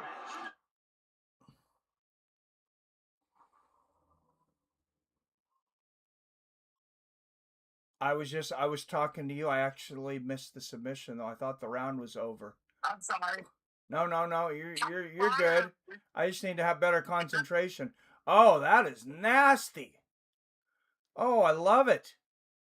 Oh, Jesus, my hamstrings hurt watching that. Oh my goodness. Fully extended, Mikey. Whew. Yeah, that is a dark place. Damn. Fully extended. Those are the ones that the thing that makes me cringe watching more than anything in MMA is anything to do with legs and knee submission. Fuck all that. Yeah, I need my legs, dude. You can walk around with a broken arm if you absolutely had to. Look, Alamaya got so much back from the roid that's on his chest. Oh yeah, he's definitely taking the good supplements. He's sipping on Paulo Costa's secret juice. Paulo Costa was sucking on renal glands fresh from the Congo every day. Dude, he's back. You've seen his physique his last fight. He's back on it. I mean, I don't think he ever went off it. I wouldn't want to in a fucking phone booth. No, I mean, I don't think he ever went off of it, but like, I don't know if he had some subpar juice there for a while or something that couldn't get past the testing. Oh, he's back on the real good stuff now. It's Let's just, go. Hey, you know, Dana's arms are getting thicker lately, too. oh, You well, can always tell when the UFC is doing smell tests for performance. That's like good Dana's arms look in those post-fight press conferences. Because if you notice, for a couple of years there, the years of Biden's presidency, Dana's arms were getting kind of skinny, right? well, Gets and then into offense, and all of a sudden, then he went on keto. That's what did it all. Don't you know, Jason? No supplements, no TRT, no nothing. Just keto. listen, man, I just listen to exhaust. I don't tear open the head. You know what I'm saying? Like, that's not me. Yeah, but I mean, it's not like he gets tested. You know what? Good for him. If you can do it within your health and it's not, you know, significantly hindering your overall health, why the hell not? As you get, I don't want to fucking get older either. Give me some TRT. Which brings me back to our conversation last night. If you're the wife of a man you know is on TRT and you're in fucking Mexico, why would you smile off to that motherfucker? Right? Like, let's, you know, I'm just saying. Anyways, I'm off here. I'm trying to find a truck to buy. We're going to be able to close early on the house, apparently. Beautiful. Yeah. I just want to find a long bench, a couple thousand that I can use to move on my own instead of relying on anybody else, and then just sell it for a couple thousand. Mikey, how many of this submission do you think has been performed in the UFC successfully? Maybe 2, maybe 3. Yeah, that's what I'm wondering now. I think I can think of 2. What is that called? What is that? Is that calf slicer? Yeah, I believe that was a calf slicer. Yeah, that's a nasty submission for sure. It was almost like a leg bar though, because he's completely extended there. But you don't have a fulcrum on the joint, right? Yeah. So it wouldn't exactly be a knee mark. You don't have that fulcrum on the knee joint. I wonder how many of his muscles got tore in that submission. Oh, hey, man, I'm going to get off here. I'm not hijacking this fucking cast. This is your day, Mikey. I got shit going on. It's crazy. I don't know how to live in the normal world. I'm here in your safe harbor. I love you. All right, Jason Kagan, everybody. The Sully of Stretch, he said. I probably spelled that wrong. Let's see if they talk about it here. This crowd absolutely loves you. They're all chanting your name. If it's not the title next, who do you want? Title dövüşü olmasa da növbəti dövüşçü rəqibin kim istəyirsən olsun. Another impressive win like that. He could be fighting for a title soon. There's not a lot of competition in that division. Obviously, he can't jump Manel Kopp. I would hope not. Of course, Pantoja is well-deserving contender, but you know, my fans, they cannot wait. Kazakhstan, you saw my performance in Baku. Imagine my get in a line on Belayev. You got Pantoja in front of you. You got Manel Kopp in front of you.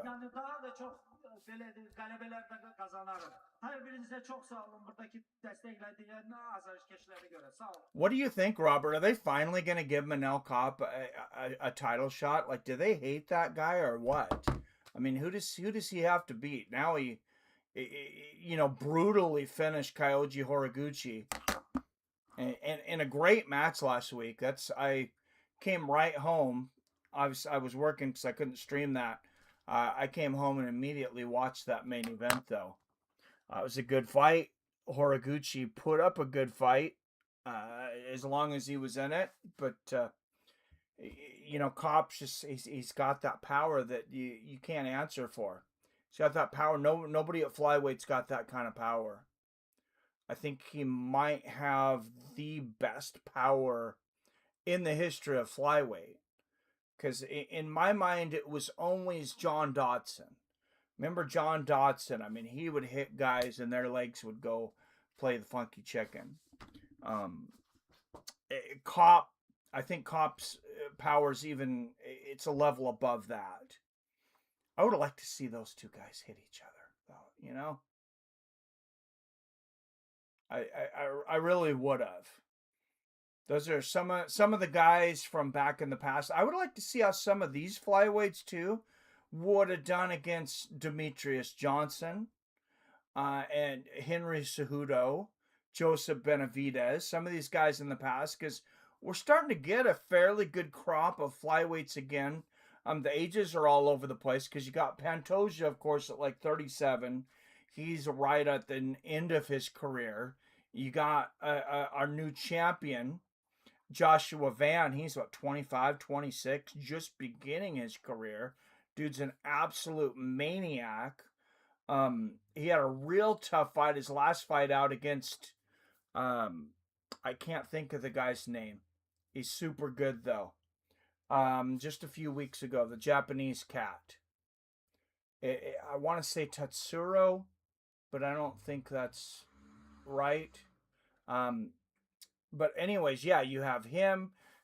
You have Kyoji Horiguchi, which always makes for fun fights. Of course, he lost his last one. You still have Brandon Moreno sticking around. I think Moreno's done. I think his title contention days are probably done. But you got Brandon Royval still sticking around. Who am I forgetting there? There's some other good flyweights out there.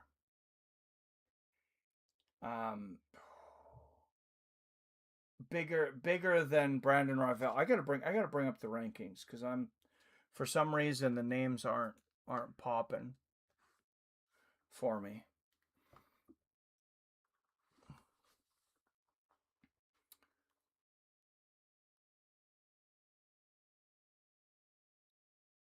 Let's bring up the flyweight rankings here. And is Cop number 1 now? He should be. That is Taira. Yeah, Tatsuro Taira. I should have trusted what I said the first time. That's who Van beat in the last one. 5th round knockout, though. Of course, that was really back and forth.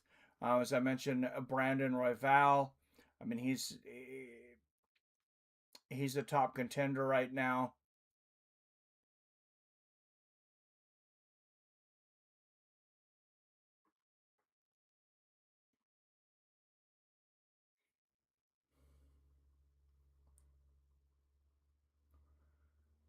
Come on, rankings. Oh, there we go. That's how we do it. Okay. Charles Johnson was ranked number 15. He will no longer be there. Ambalayev was at number 7. He's going to go up. He's going to go up to at least 6 because he's going to take over Kyoji Horiguchi's spot at 6, I believe. Cop's at number 2. Pantoja's number 1 still right now. I don't know. Have they made a date for that? Do you know, Robert? Have they made a date for Van's next fight? I doubt they have because he just fought, right? But I've heard some people saying that it's going to be Pantoja. I don't know if he's going to be back from that injury in time, though. And, yeah, maybe I'm a bit biased, but, I mean, what more does Manuel Cop have to do to earn a title shot? Taira's already gotten one. Royval's already gotten one. Pantoja, of course, was champion. Kyoji got the title shot. Emerald Bazi got a title shot. Moreno's gotten, a few title shots. I know he used to be champion back in the day, but even recently he's gotten quite a few. Steve Erceg had a title shot.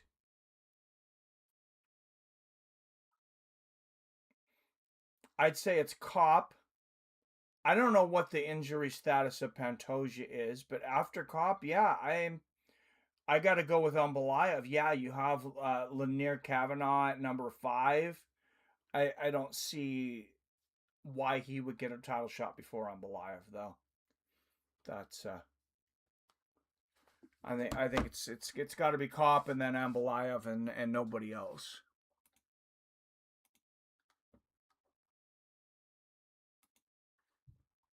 All right, Nazim Sadikov, Matthias Camillo, a lightweight 3-spot up next. Sadikov 11-2, Matthias Camillo 13-3. Two up and comers here on a great spot on this Azerbaijan card. I know this is an early one. I don't know if people knew this was going on, or if we're losing steam or what. But I don't think we're losing steam, because we had 10 people in on an unannounced stream last night with really no sports going on. We were, we kind of a half-ass called the end of that Mariners game. But other than that,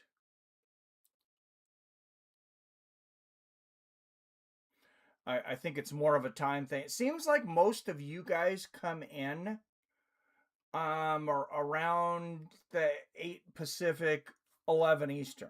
Is that the most convenient time for you people, at least on weekdays? Oh, Yankees and Red Sox are playing on ABC. That's huge.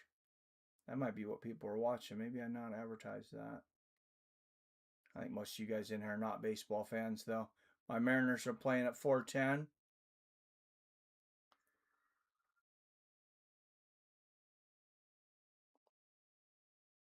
I don't think I'm going to be allowed to do that one, though, guys. I don't know.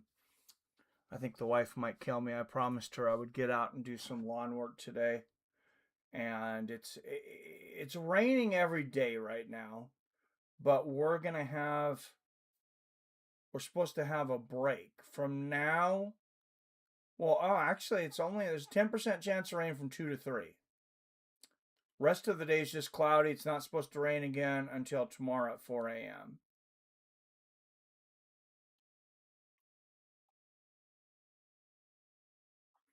And I will not be mowing at 4 a.m. My neighbors would not like that either. I'm back, left stream running while I ran inside to get beer and dab rig. Nice. All right, yeah, I hit the poll there. Just one vote for, that's the last one. I thought I put up a new poll.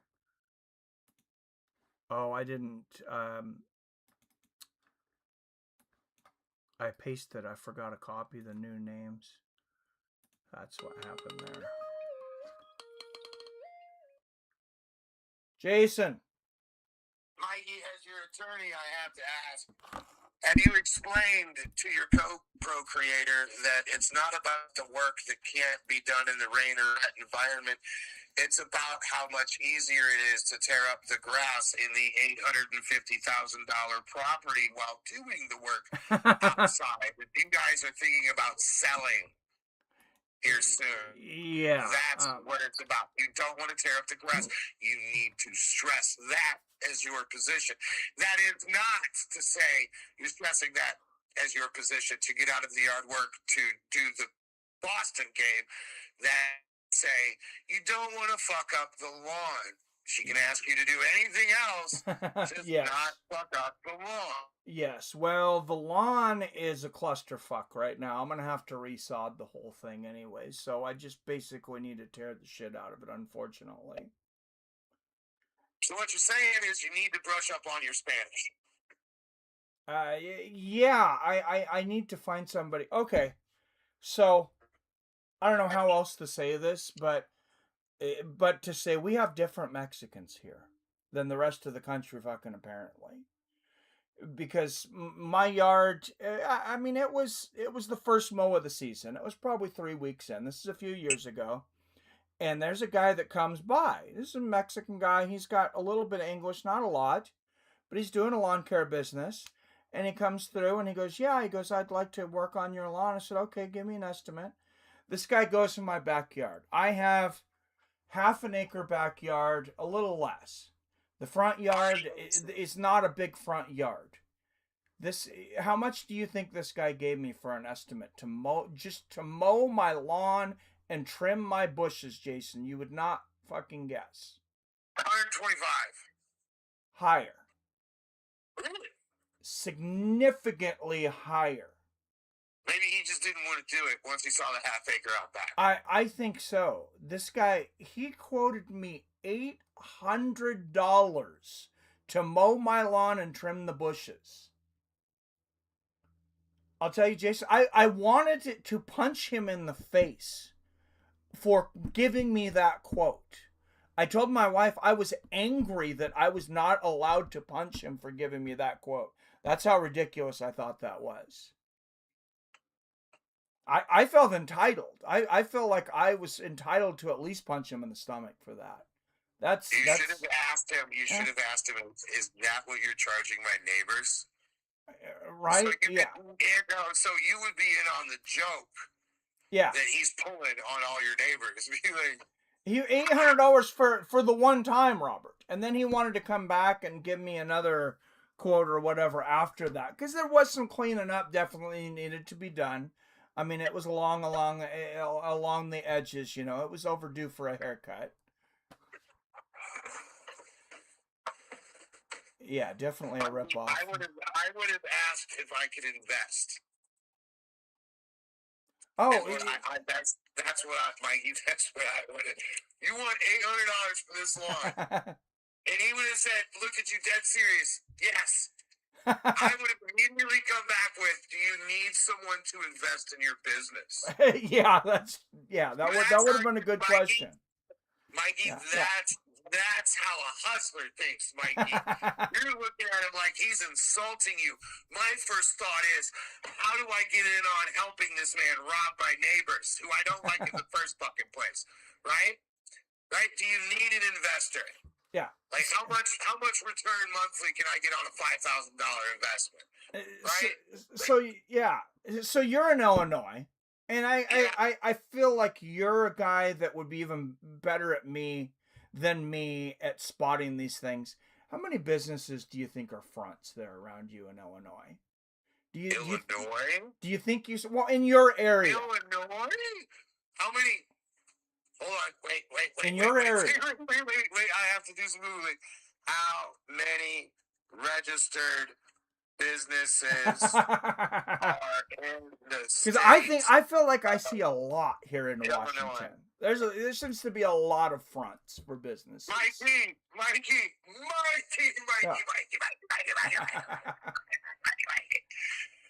Illinois is home to over 1.2 to 1.3 registered small businesses, which make up 99.6% of all companies statewide. However, when counting all active registered entities, including corporations and LLCs on the state books, there are upwards of 2.8 million registered companies. Having said that, my wonderful angelic Michael Joseph Stevenson Benedict, out of the 2.8 million, I would give it 2.4 million of fraudulent. Or committing fraud in some sort of way. After my brief time over the past half decade within the mainstream legal side of the business fence, I would say that out of 3 million, with 2.8 is 3 million anyway, so I said, out of 2.8 million businesses, I'm telling you, my G, I'm telling you, bro, and this is probably a conservative estimate, 2.3 to 2.4 million of those businesses are involved in some sort of fraudulent fucking paperwork. Oh, I would say that's probably definitely higher than here. Then I don't know. Bro, what percentage is Seattle, Mikey? Oh, what a shot from Camilo! Oh my God, it is over. Wow. And Sadikov's he's gonna try to argue this, but there's no arguing this. That was a shot. He should have reacted differently.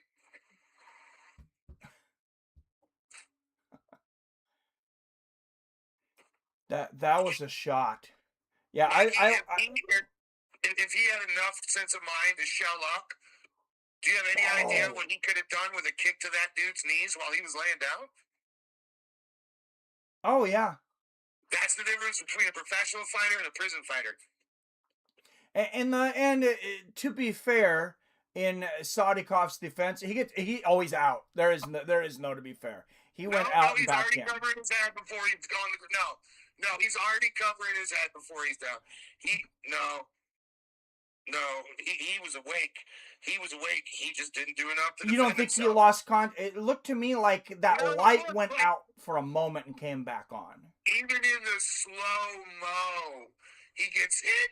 He drops his hand to protect him from the ground, but when he realizes he doesn't need to protect his head from the ground, he covers up while dude's hitting him, and he has enough presence of mind to immediately get in the ref's face. The shots are hitting his arm, so that's a fair point. He didn't defend himself, Mikey. Yeah. He reacted the wrong way. That is one of the reasons why I said I respected Israel Adesanya so much, because Israel didn't need to reset.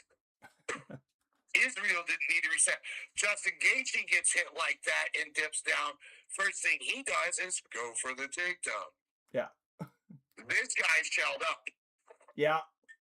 Which was, I mean, in a regular fight, in a street fight, that's a smart move. Yeah. Right? But when you're fighting under the unified rules, and I'm pulling out Chael Sonnen here, if you're fighting under the unified rules, if you're not intelligently, which, I mean, he was intelligently defending himself because his attacker shots only hit his arms. I mean, I don't think he got robbed, but I wouldn't call it 100% good stoppage. Right? Yeah. I think you're right. I think it's maybe in that no man's land. My question was, when he get hit, like I said, if that light went off for a moment, if he was unconscious, then I don't argue the stoppage. He might have been. You don't think he could have been unconscious for just a second there? No, we watched it in slow-mo, and before his body completely folded, he had already made about 5 decisions. He lowers his hands for the ground, realizes he doesn't need his hands for the ground, puts one hand over the back of his head, realizes he doesn't need both hands to steady himself, puts both hands over his head, rolls over to keep him from getting hit in the back of the head, shells up, is trying to push off of him with his legs while dude is beating his arms. I mean, this is the fight game. This is the fight game. If this was a championship fight, do I think we're entitled to him? Do I think the ref would have given him 2? Yes. Yeah, I think then you'd have to give him a little more time, I think. Yeah. Do I as an idiot? No. I think the ref went into on the same odds we knew that Camilo was going to lose. And that when Camilo hit him with, like the ref's mind is on autopilot, they're just dancing around the cage, right? They're dancing around the cage. The ref is probably thinking about dinner, lunch, whatever, right? And then all of a sudden, the favorite guy is on the ground getting pummeled on. Now you need to get back on the clock. What do I do? Call the fight. Call the fight. I mean. What I'm doing is I'm having an earpiece in and I'm talking to my bookie. No. Could you imagine that? They're just like whispering during the fight. Hey, put a few more bucks on this guy. Hey, look. Is it through? Fight's over. Fight's over.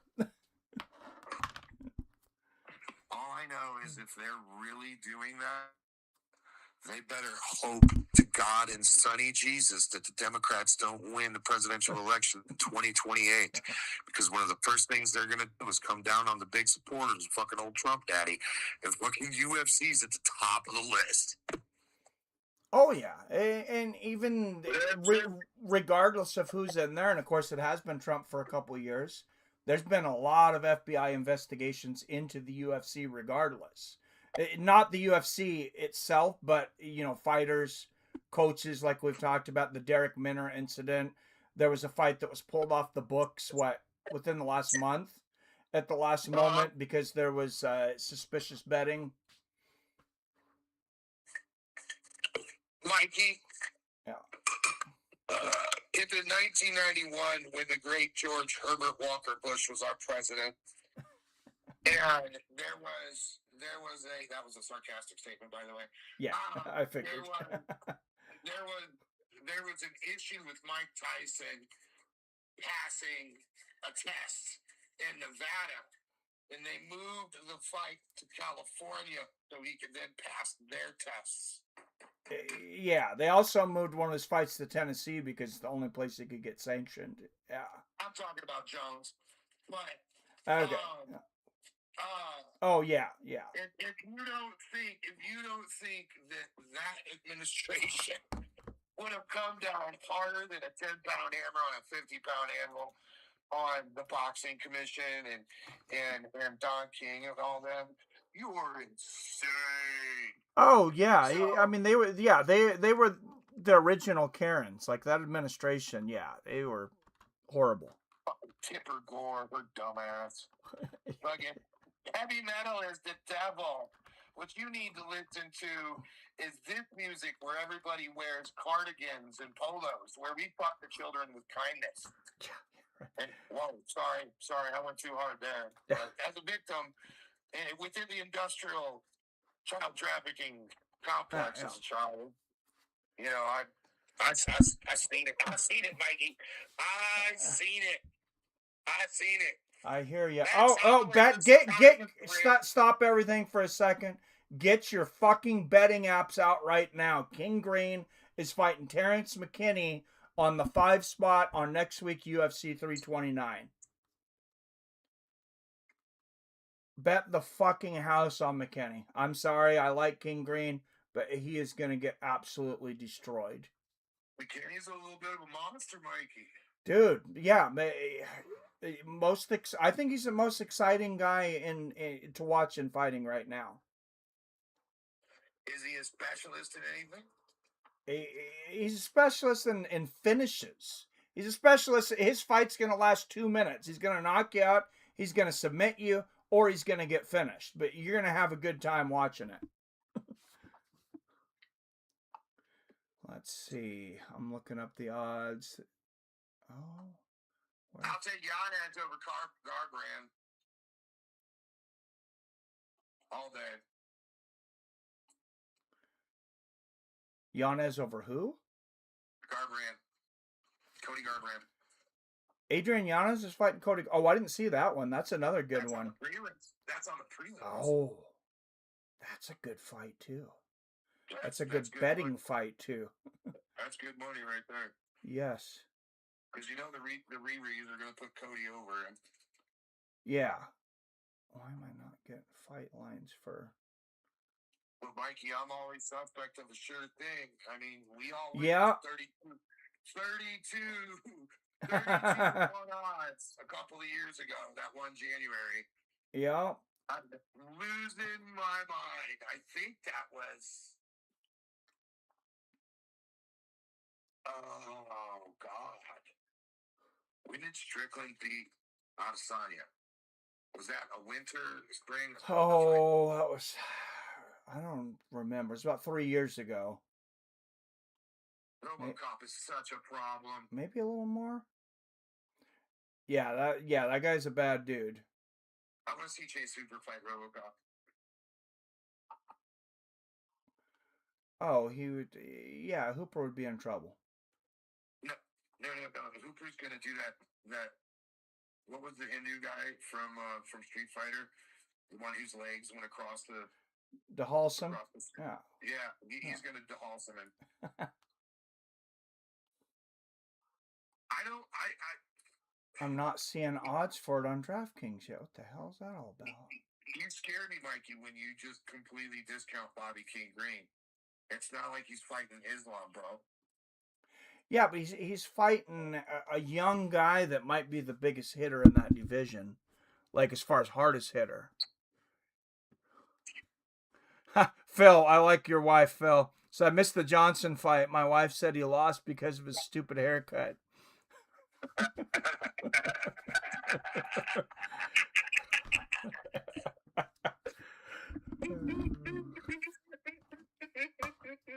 That's the kind of takes we live for. Anthony Hernandez is fighting. When is this happening? August 22nd? RoboCop's going to kill him. Well, no, Anthony's been doing No, Anthony Hernandez is a beast.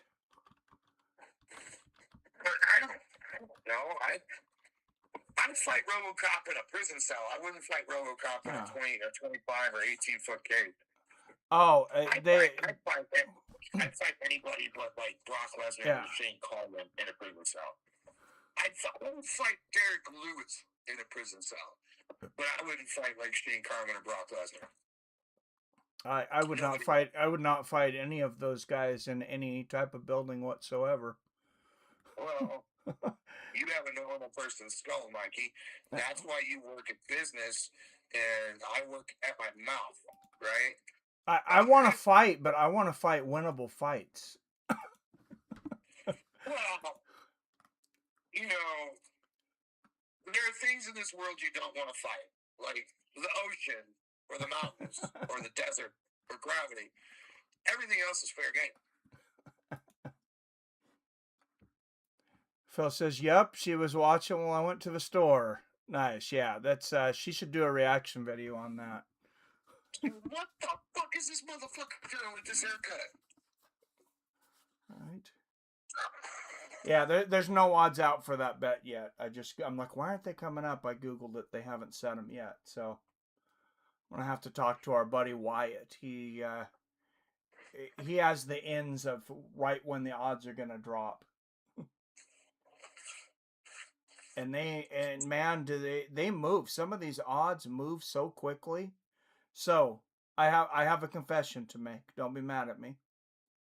But I bet against our black brother, Derek Lewis. You have to, Mikey. He's not Derek Lewis. I had to, but yeah, I got positive. I got almost 2-to-1 odds because they allowed me to parlay. And I don't even think this was supposed to be a thing. I don't know. I'm not sure. But I parlayed,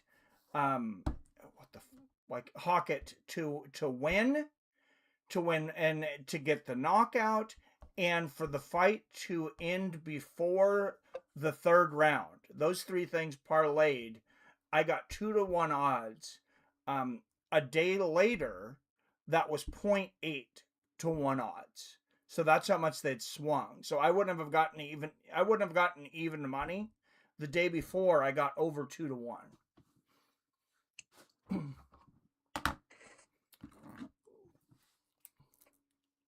So a lot of betting volume, I guess, on the White House card. Hell yeah.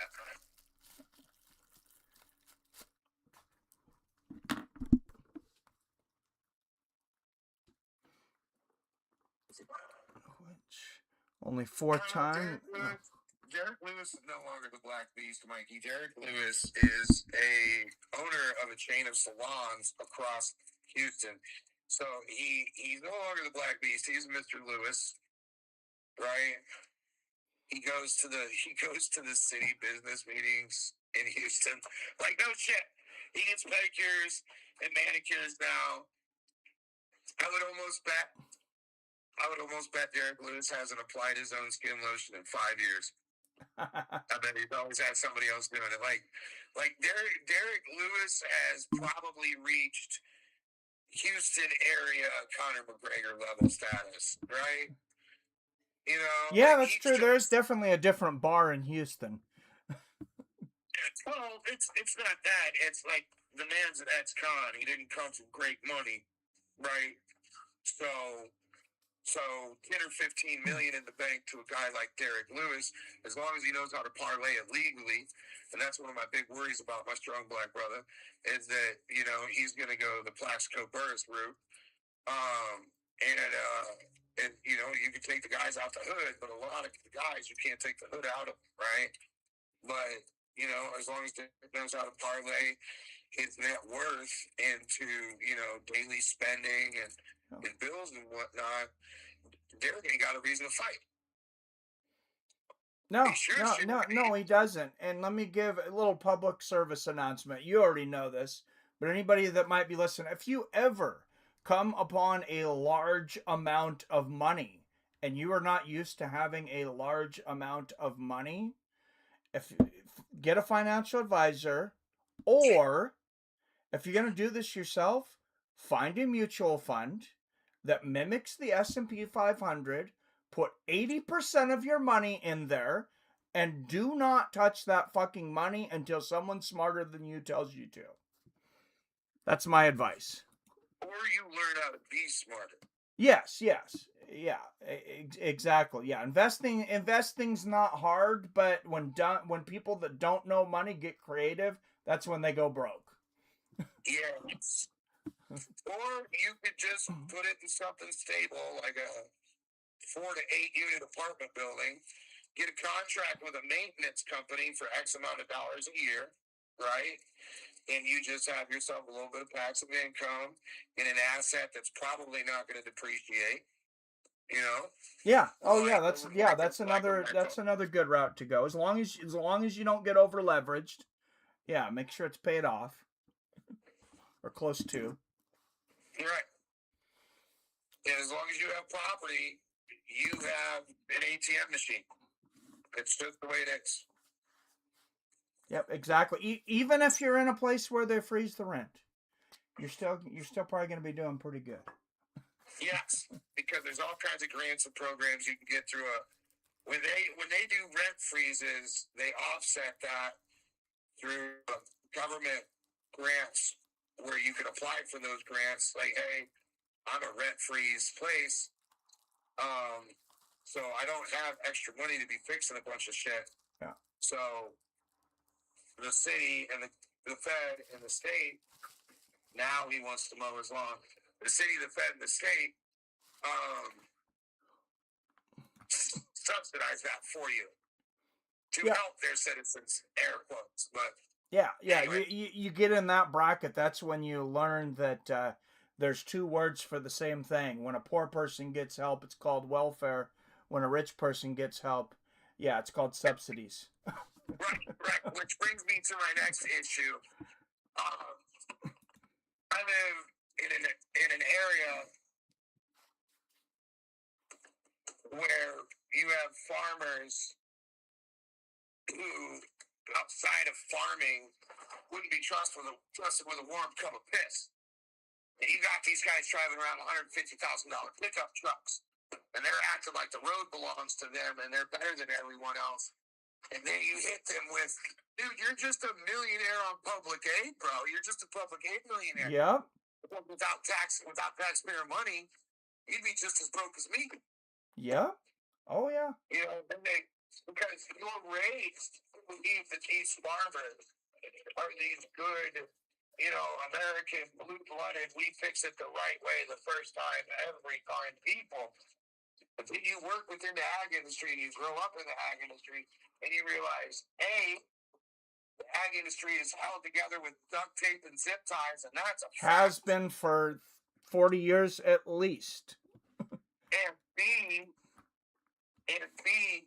farmers are some of the greediest, self-serving moles you will ever meet in your life. Farmers will help out other farmers. Yeah. Like if a farmer gets a heart attack or a piece of their machinery breaks or something happens, all these other farmers will help them plant and help them harvest, but they're not doing it out of the goodness of their heart. They're doing it the same way a gang would do it, right? Oh yeah, exactly. You know. Well, I grew up in a Walla Walla. Do you know much about Walla Walla? I know I talk about the prison there, but I mean it's as big a farming community as there is in the entire country. You know? Well, Washington's got some great land because of all the volcanic activity and rain up there. Yeah. But no, you haven't talked about its agricultural base. Yeah. Well, you've heard of the Walla Walla sweet onion? Yeah. It's because it's the only place in the world that you can grow an onion like that because of the soil. There is no soil anywhere else in the world that will grow that onion. Praise Jesus. Yeah. And wheat and a lot of other things. Now they got all the wineries moving in because that's where the money's at. But we need a calling, Michael, Rivers of Blood. Blood, baby. If only I had bought some of that cheap ass land back in the day. Everybody, well, hell, even my son, my boy, he bought his he closed on his house a week before he turned 21, and that would have been 2024. Yeah. He closed at 157.5. Underwriting has the full replacement cost of his house at 100, his garage at 150, and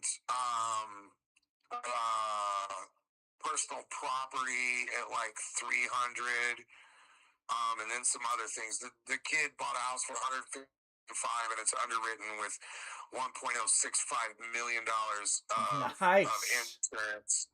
You should be proud. Today, well, I was the one that put him in the damn house. He complains to this day, "You forced me into this. Shut up." But today, he's put 30 grand into that house, which brings it up to 187.5. He could list his house today for 300,000 and sell for 285 in the first month. Oh wow! So yeah. Anyway, the fight's on. I'm gonna let him announce this shit. We got the one-eyed pirate versus the underwear model Pereira. I'll talk to you. All right, Jason Kagan, everyone. Did I put a poll up for this one? I didn't, did I? I'm sorry. He is definitely missing out on the pirate theme. Only 4 times that move was pulled off in the UFC. Yeah, that was a sweet move, Robert. All right, Magomedov in the white trunks, Pereira in the yellow and green. Nice inside leg kick there from Magomedov. Magomedov came into this a big favorite. Big right hand from Pereira. I thought about putting a bet on it. I didn't on Michel Pereira, but I'll tell you, they're sleeping on him in this fight. And you're seeing that right now as he's raining shots down on Magomedov. To the head, to the body, and who do we have in here as referee again? Is that Mr. Herb Dean? Yes, it is. Me and Jason were just talking about the mysterious stoppages of Herb Dean in the last few years.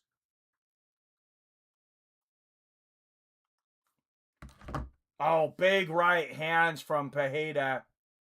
He is dropping bombs, and like I said, he was what's our odds now? I bet they're closer to Pereira now. But let's open up Kalshi here. Let's watch the replay first. That big right hand. Oh man, right in the kisser.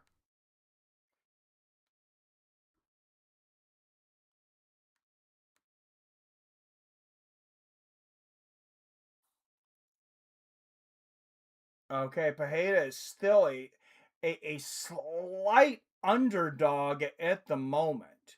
Oh no, he just moved to a slight favorite.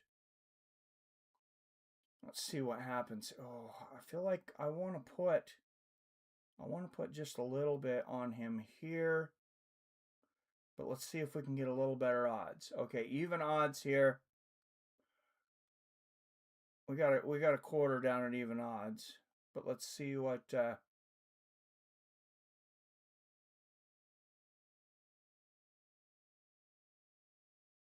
let's see what we can get if we're patient.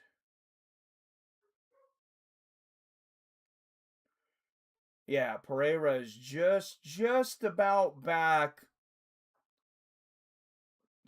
to an underdog. Very close. Over $1 million just on Kalshi bet on this fight so far. I'm guessing a big portion of that was in the last minute. All right, 5 up in the channel. Don't forget to hit that like and share button. I know this is an early one. People are sleeping. People didn't know about it. Whatever. Let them know. Good shots here from Pereira. Oh, nice elbow from the top from Michel Pereira. And it kind of looked like, so Magomedov, I believe the eye that he is missing is on the right there, I believe. Oh, a couple of nasty elbows from Pereira. It looked like Pereira was punching to that side. So, another nice shot from Pereira. And he's dominating this round now, too, by the way. And he is back to a significant underdog, 3-1 underdog. So let's put down a biggie on that one. And Pejeda's got the back. Look at this. Look at this. I just got 3-1 odds on Pejeda. He's got the back with 50 seconds left. Oh, and here come those odds creeping back the other way.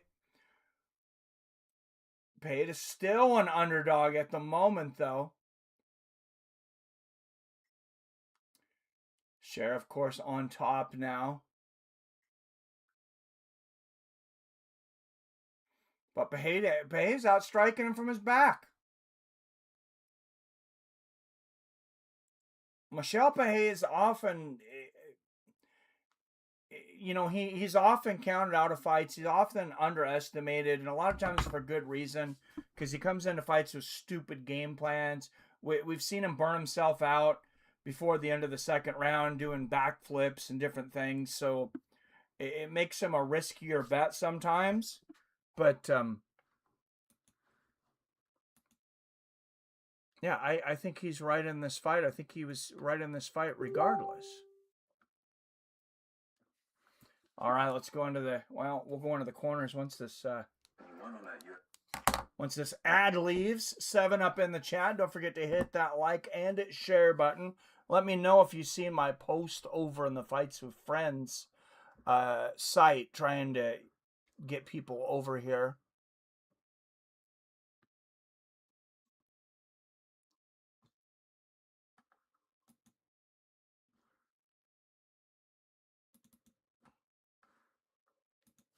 Now we go. Here we go. So it is the right eye of Magomedov. So he's got a blind spot from the left hook. Not to pick on you, Jason, but sorry, I think you're the only one to chat with one eye. Is that an issue? So if he has, it seems obvious to me, he's got that right eye he can't see out of. Can he see? How hard is it for him to see the left hook coming around the corner? And I'm going to ask this a little bit from personal experience, because I have a blind spot in one of my eyes. I'm still self-conscious about it enough. I'm not going to tell you where it is, because I still may fight again one day, and I don't want anybody to know. But there are times that I have a little blind spot when a shot's coming around the corner.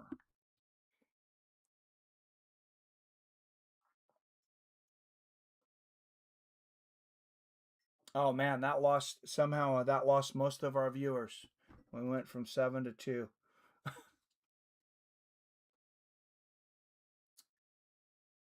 All right, Pejeda. It definitely gave Pejeda the first round. Anybody give it to Magomedov? I don't think so.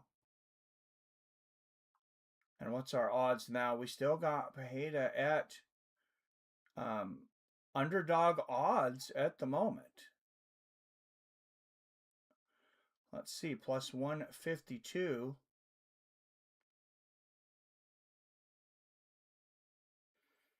I don't see things getting better for Magomedov here at the moment.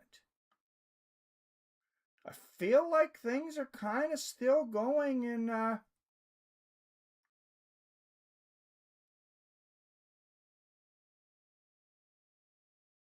feel like things are still kind of going in Pejeda's way at the moment.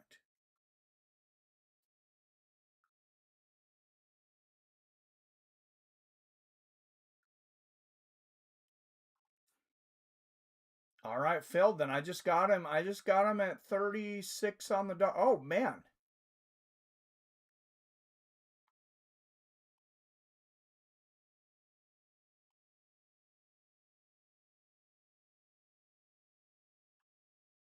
Oh, good body kick there from Magomedov.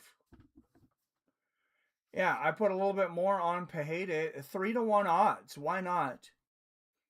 I don't know if he's going to pull it off or not, but I like... He didn't come into this fight. I didn't think that big of an underdog. He might have been. He might have been 3.8 or something like that.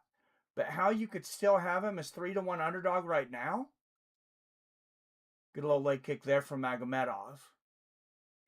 Unless there's something I'm not seeing. What do you guys... Who's winning this fight, guys? Am I blind? Because I think it's Michel Pejeda. Oh, good body kick there from Magomedov.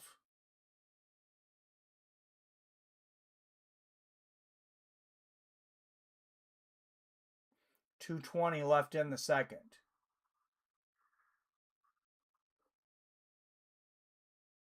Oh, nice exchange there. Both guys land right hands.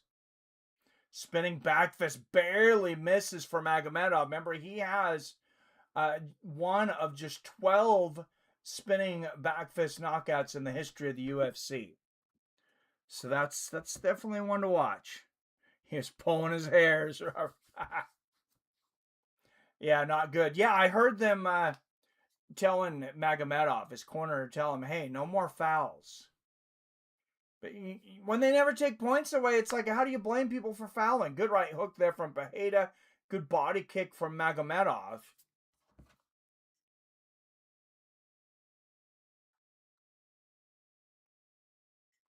All right, what's our odds at now?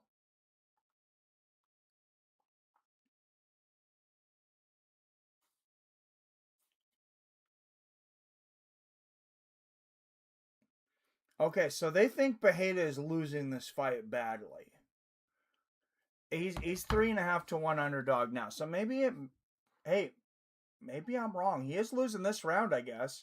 16 to 6. That's why he's on the distance strikes.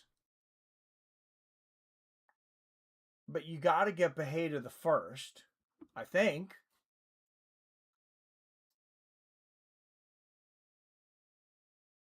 $45, $44, $43, $42, $41, 40 seconds left here in the second.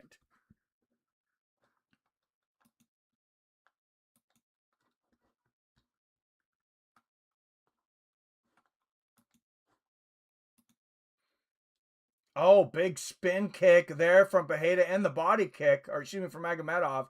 There's a good left hand from Pereira, but Magomedov with some good striking here.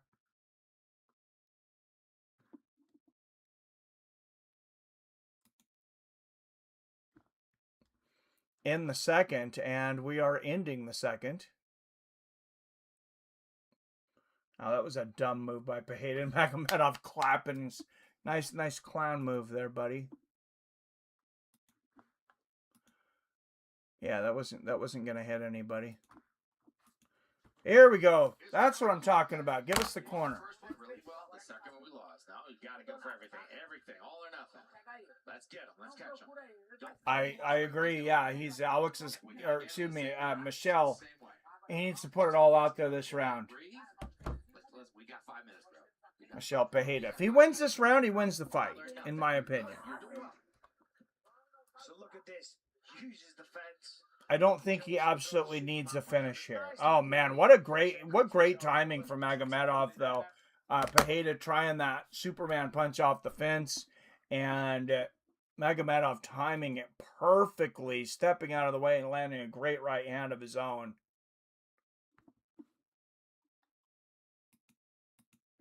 I mean, yeah, that was really sick.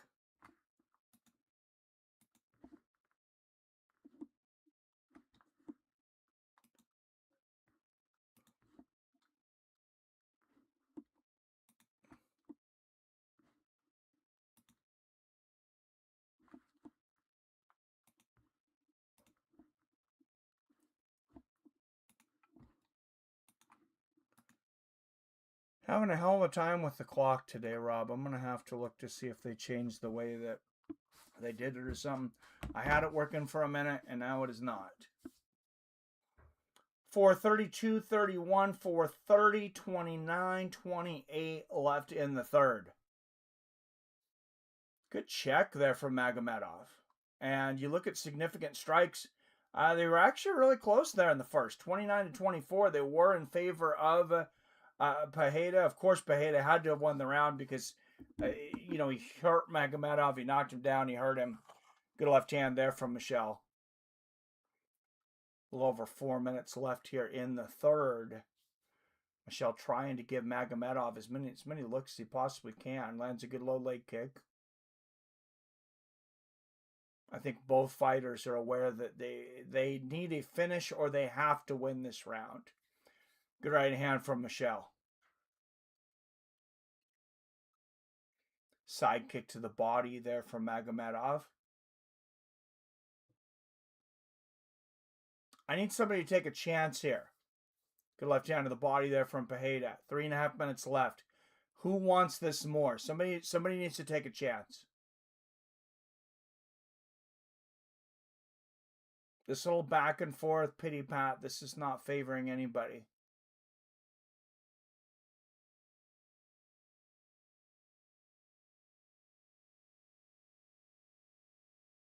Good low leg kick there from Magomedov. Good push kick to the body. And that's the thing. Great counter left hook there from Pereira. And there's the straight right. Pereira doesn't want to go first because Magomedov is a great counter striker. The problem is it's hard to get Magomedov to go first. And Pereira shoots for the takedown. That's surprising. Magomedov immediately turns him over.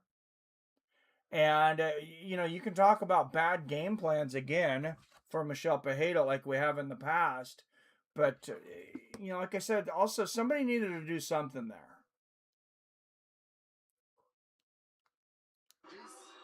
Oh, and an eye poke. Maybe there for Magomedov. Completely accidental. I mean, they're trying to stand. Ouch. Yeah, that's a very bad one. Oh, he got both eyes. He's not looking to just even this up. He's looking to fight a completely blind man. I wonder how Herb's going to deal with this one, because the infractions earlier, he did say between rounds any fouls. This constitutes as such. Yeah, there was a lot of fouls before that. Like, how do you... If you don't take a point away here, when are you ever going to take a point away from anyone? Take a point. Take a point.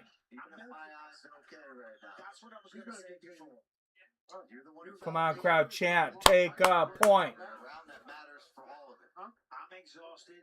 I'm taking 4 minutes, 59 seconds. Come on, Herb. 1 point, Herb. 1 point, Herb. Oh, my goodness. That's just... I'm beside myself. I'm beside myself. Why do we even have fouls at this point if none of them are ever going to count for anything? Good little leg kick there from Pereira. There's another one. Good switch kick.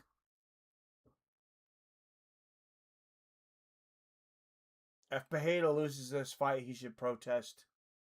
He's not going to win a challenge in Azerbaijan, but just to make him do the paperwork and think about it before they do something like this again. There's a good right hand from Pereira, low leg kick from Magomedov, exchanging shots up against the fence. Good combination there from Michel. Michel's got to be pissed about that. If he's not, he should be. Good push kick to the body from Pereira and the low leg kick. It's a very close round. Good left hand there from Michel Pereira. He might be pulling away a little bit in these last couple minutes. Oh, and there's a big right hand for Magomedov. And a body kick. Serious combination for Magomedov. This is going to go down right to the wire, seemingly. There's that spinning back fist attempt again from Magomedov. One of the best to ever do it. Oh, what timing from Pereira, but it doesn't help him. So Magomedov jumps up. Pereira tries to scoop under for the takedown. Somehow Magomedov ends up on top. No damage done because Pereira pops right back up. But what a great move from him. Now it's an even fight. Yeah, but in Azerbaijan, who do you think's going to get a close decision? A guy named Michel Pereira or a guy named Shar Magomedov? I'm going to go with the Slavic name. Good knee to the body there from Pereira. I think Pereira needs to do something big here. And I have him slightly winning this round. I don't know if the judges are going to agree, though. 18 seconds left. Somebody needs to do something. Magomedov feinting the flying knee. Oh, side kick to the body lands for Magomedov. Not a lot on it, but there's a left hook for Magomedov. Pereira, you have to do something now. When do you think this fight's over? I don't know what Pereira was thinking in those last 30 seconds. That's a very close round. He may have lost it in that final 30 seconds, though.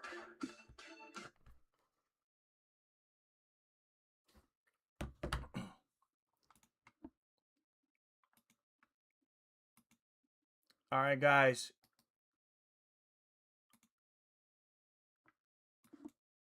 Bullet got this one, in my opinion.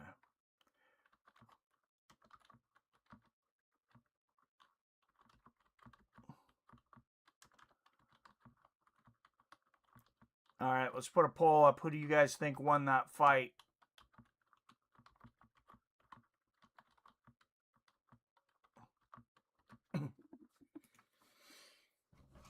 This is very, very, very close there at the end, Rob. So close. I mean, and I couldn't, either way, I'm not going to argue it. I couldn't argue it either way. If it went for Pereira, I wouldn't argue it. If it went for Magomedov, I definitely wouldn't argue it either. But yeah, Phil and Rob, I think I'm kind of leaning towards you. It's just, for me, it's so close to a draw because I had Pereira slightly ahead until that last 30 seconds. And then Magomedov lands a few shots. And, you know, we know what hits hardest. It's the last thing the referee's seen. And I feel like Michel Pereira just didn't give us anything at the end of the fight.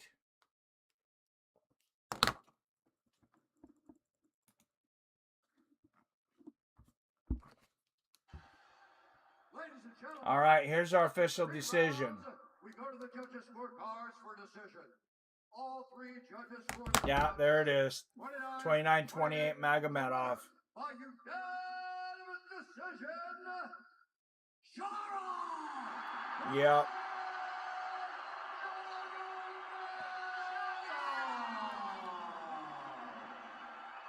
You notice they didn't show stats at any time in that last round either. They showed them for the first round, they showed them for the second. An interesting fight. I did not see stats for the third round whatsoever. First round, but then you came back in 2 and 3. Give me your thoughts on the fight. Mənə öz döyüşün düşüncələrini ver. İlk döyüşdə, ilk roundda daha güclü, yəni rəqib. And they are not uploaded to the UFC website yet. Hisslərin nədir bu döyüş haqqında? Wow, happy. Alhamdulillah. Bismillah wa la ilaha illallah. Wallahu akbar. Я, честно сказать, всю эту работу от него ожидал и правую руку, и хотел его поймать на этом. Но как-то угораздило пропустить. Но я не отчаивался, мне нравилось дальше работать снизу. Я думал, что я сейчас его зацеплю, его подбородок. Слишком прицеливался, и это мне не дало, наверное, закончить бой досрочно. Oh no, they are uploaded. Okay. Yeah, Magomedov landed more strikes in that last round.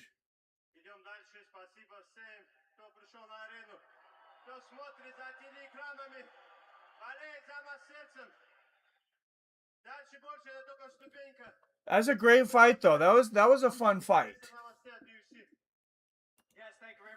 Pereira coming in a big, you know, a big underdog, obviously believing in himself. How it just happened that I missed it, all right? But it's okay. I wasn't discouraged. I kept on working for my back. I was looking for his chin, maybe aiming a little too much. Instead, if I was working for points, maybe I was going to be able to grab him. But he's a very tough opponent. Props to him. And you know what? Thank you to everyone. Thank you for all the support. Thank you for everybody who is watching the sport and following us. Thank you very much for the support. This is just a step. We're moving forward. We're moving to bigger, better things. Çox sağ olun bütün əzərkeşlərimə mən dəstəklədiyinizə görə. Bu mənim oyun planıma uyğun gəldi. Həmçinin də mən belə takedownlarda hazırlaşmışdım. Oyun planıma uyğun idi və bununla da düşünürəm addım-addım gedəcəm irəli və növbəti döyüşlər daha yaxşı performans göstərəcəm. Спасибо, Азербайджан. Спасибо всем. Я еще вернусь на эту землю, и вы увидите, скоро я заберу этот пояс. Мое сокровище пиратское, оно никуда не уйдет. Моя цель впереди, и ничто меня не остановит. Всевышний дает мне силы, полный вперед. Также я хочу сказать, поддержите меня. All right, you guys were right on that. Oh, let's put the poll up for the next fight here. Что-то около моря по названием Сибриз. Я это наблюдал в Инстаграме. И прошу Эмиля Галарова, главному пирату Каспийского моря, вынести ключи от Сибриза. Я не знаю, это фантастическое место. Полный вперед. Я такого еще не видел на Каспийском море. Thank you so much, Azerbaijan. Thank you for everybody who came out, and thank you for everybody who supports me. I will be back to this land. The pirate will be back. I will get my booty. I will get this belt. And one more thing. I saw this. I've been following this. Something incredible is being built here on the Caspian Sea. Something called the Sea Breeze. So I'm asking the number one pirate of this land to come out here and bring me the keys to Sea Breeze. It's the most incredible thing I've ever seen. Well, it's good to have you back, brother. The winner, ladies and gentlemen, Shara. All right, Shara Magomedov. I'm a little bitter about this decision, though, guys. And it's not based on the strikes, not based on, yeah, I'm upset that Pereira didn't do more at the end of that. But when are we going to take a point away from a fighter for a foul? Did we just stop doing that? When you say no more fouls, and then you go and you poke a dude in both eyes, and you're just like, oh, well, yeah, I guess I didn't really mean that. I don't know what to do now. I guess, yeah, no more fouls after that one, too. Like, either you mean no more fouls or you don't. You know, you either say no more fouls or say, I don't care if you fouled this fighter. We're not going to abide by the unified rules of mixed martial arts at this event, and you guys just do what you want. Kick each other in the groin, poke each other in the eyes, fish hook, whatever it is that you want to do. You know, just make sure you don't do it more than 3 times around. Can we get some kind of consistency where a referee says something, okay, no more fouls. Okay, you need to clarify to somebody on the outside, a referee on the outside. Are you saying that if there is another foul that you have to break the action for, that you are going to penalize this fighter for this foul? Or are you just saying no more fouls in general because we shouldn't foul people in fights? It's very frustrating.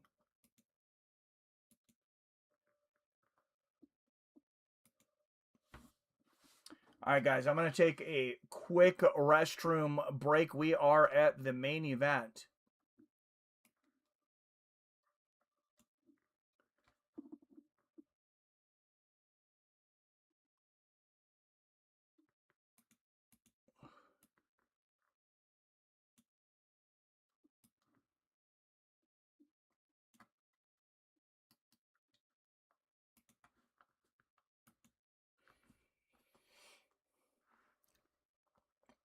All right, guys, quick restroom soda break.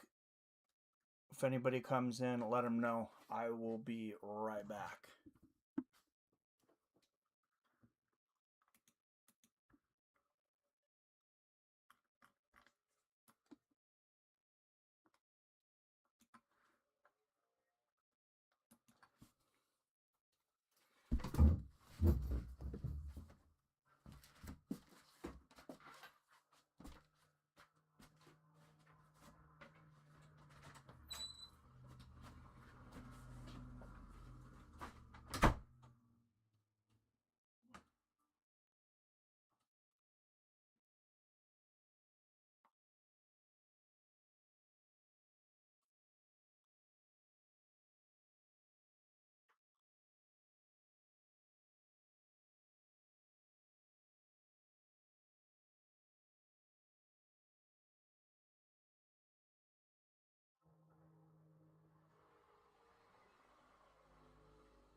And Rafael Fiziev making his way down to the cage with this the trademark hat, the poppycock, I think you call that, something like that. I know I'm mispronouncing that, but I'm going with Ragnar on this one, or Fiziev rather.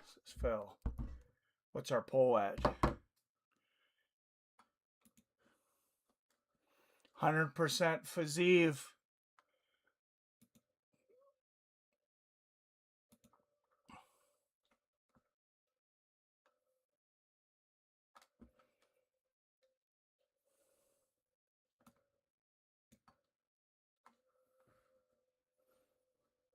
Not completely surprised by that.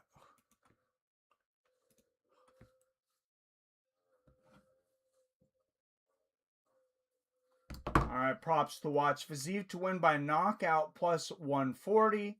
Torres to win by knockout plus 120.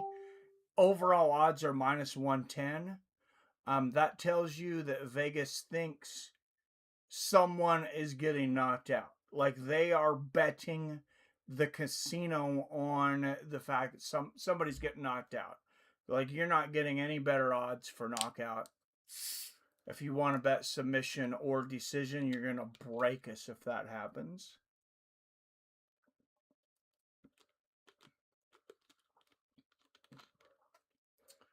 I'm not going to bet against that, though. I think it probably will end in knockout.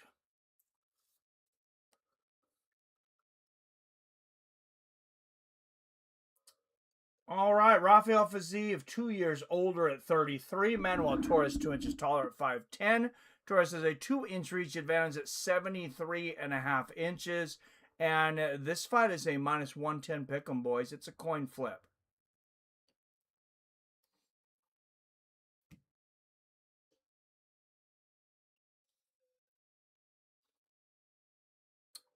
All right. Sports with friends. It is the main event of the evening. 5 rounds in the lightweight division.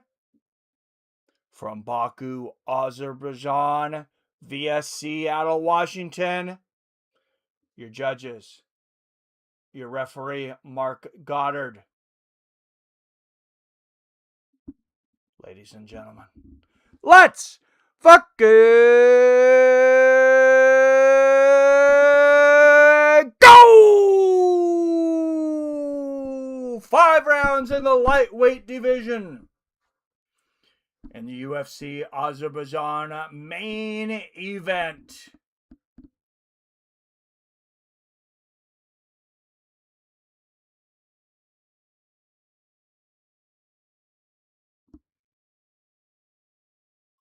Bruce Buffer in black and white here.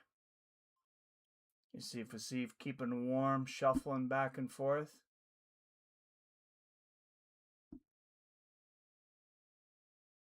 Throwing his punches, throwing his combinations. Manuel Torres trying to stay warm too. Out of the blue corner, a minus 110 pick'em out of Ciudad Madera, Mexico. 17 wins against just 3 losses. A 5'10" lightweight. The number 15th lightweight in the world, Manuel Torres. And out of the red corner, a minus 110 pick'em fighting out of Baku, Azerbaijan, with a record of 13 wins against 5 losses, presenting the number 11th ranked lightweight in the world, Rafael Fiziev.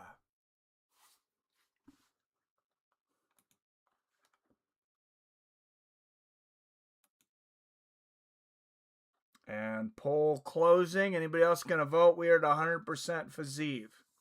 I'm going to close the poll here in just about 30 seconds.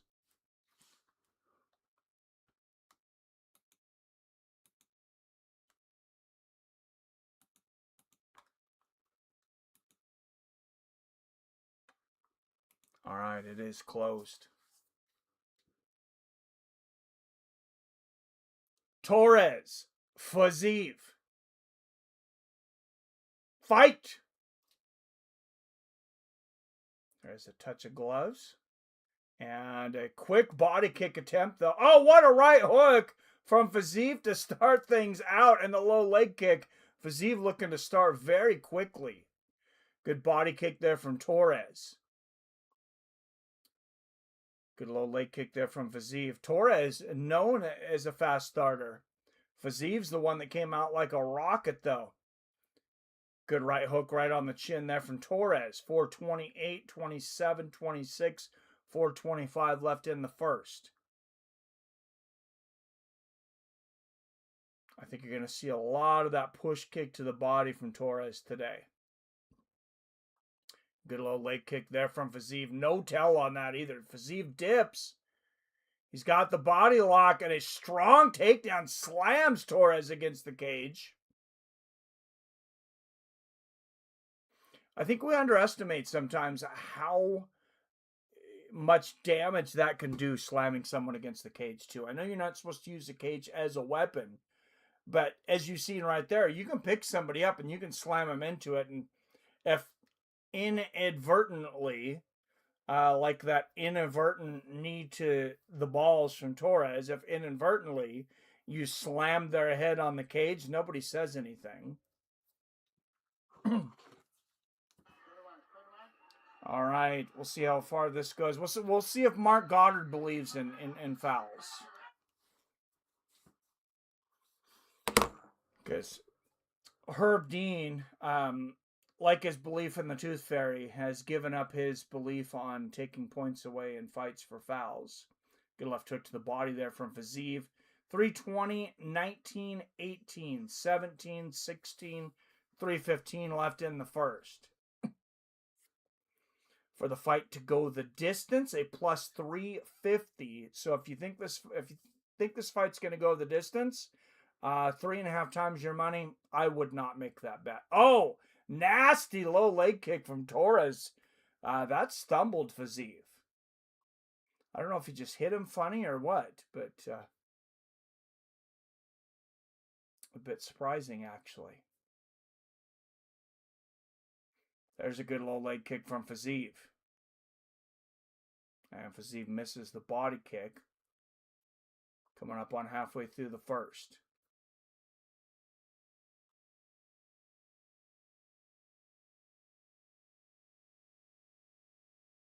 If I'm Fiziev, I'm looking for that right uppercut today. Because look at the guard on Torres. It's high, it's tight, and there's space in the middle. All right, guys, just a second. I'm getting a call from the boss. Hey, Scott. Hey, not much, man. I'm all right. How are you?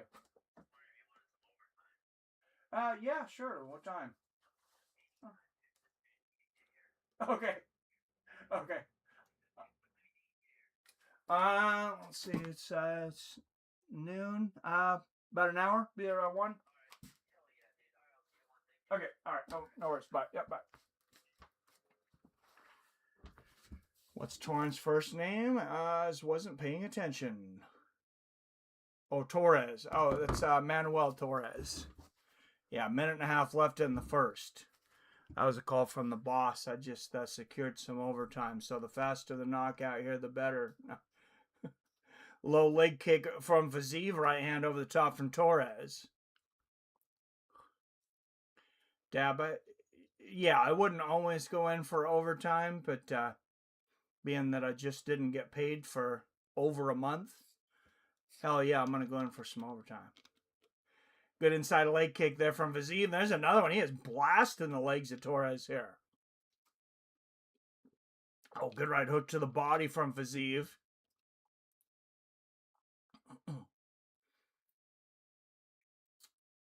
Fiziev showing a lot of stance changes. Oh, catches the body kick of Torres, sweeps out the other foot. And Fiziev has some nasty ground and pound, as you guys know. And he's got 35 seconds to work here on Torres. Torres doing his best to use those long legs to put. Oh, and he uses them to get right back up. Look at that. Just a little push away, and he pops up like a spring. 20 seconds left in the first. That was beautiful. That was a really nice job of getting back up from Torres. Nice right hand to the body, left hook upstairs from Fiziev. Torres comes back with a great combination. Nice body kick and a left hand down the middle. Very even first round. Oh, what a right hand from Torres. He might have hurt Fiziev there. They touched gloves at the end of the round. Torres is holding his glove there, too. Is he holding his glove? He might have hurt his hand. Everything good? Breathe. Chill. How you feeling? Good. Look, whenever you stand in front of him, he chill. He might have just been holding his hand for no reason. He's not necessarily hurt there. But, You move him around. There's a nice right hand from Fiziev.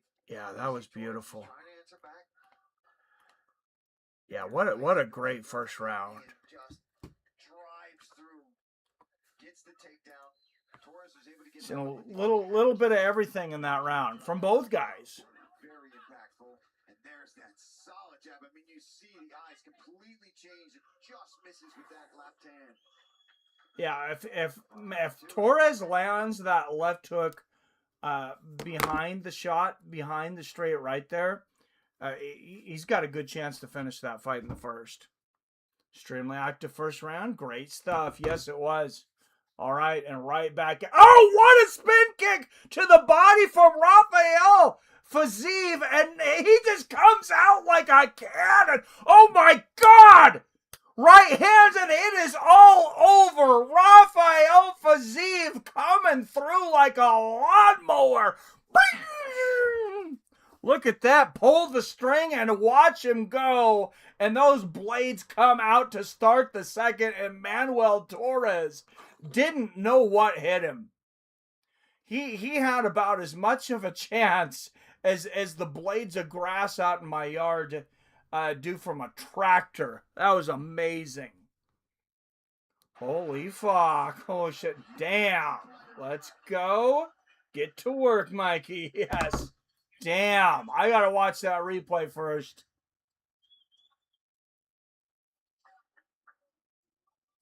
Damn.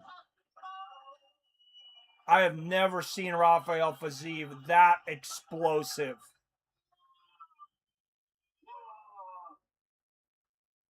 Wow. Look at that. Right to start the beginning there. Oh, he caught him on the chin. I thought it was a body shot. That was so fast. No, the heel caught him on the chin. Right around the glove. Oh, right. Chest area. Chest, chin. Right in there. But, I mean, he just came out. That was the definition of a barnstorm. Already on his way, and his follow-up shots put him out completely. What a performance here in Baku. All the chickens are coming out of the coop, and they got razor blades on their beaks.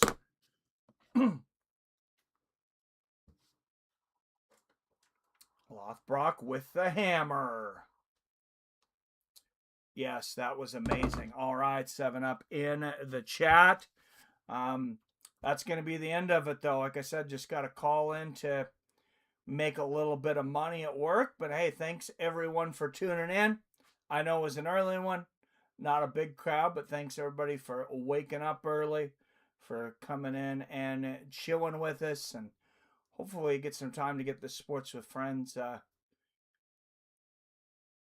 little better of a launch. Hopefully we get some more views on some of these streams. But until later, as always, I love you. I respect you. And I'll see you.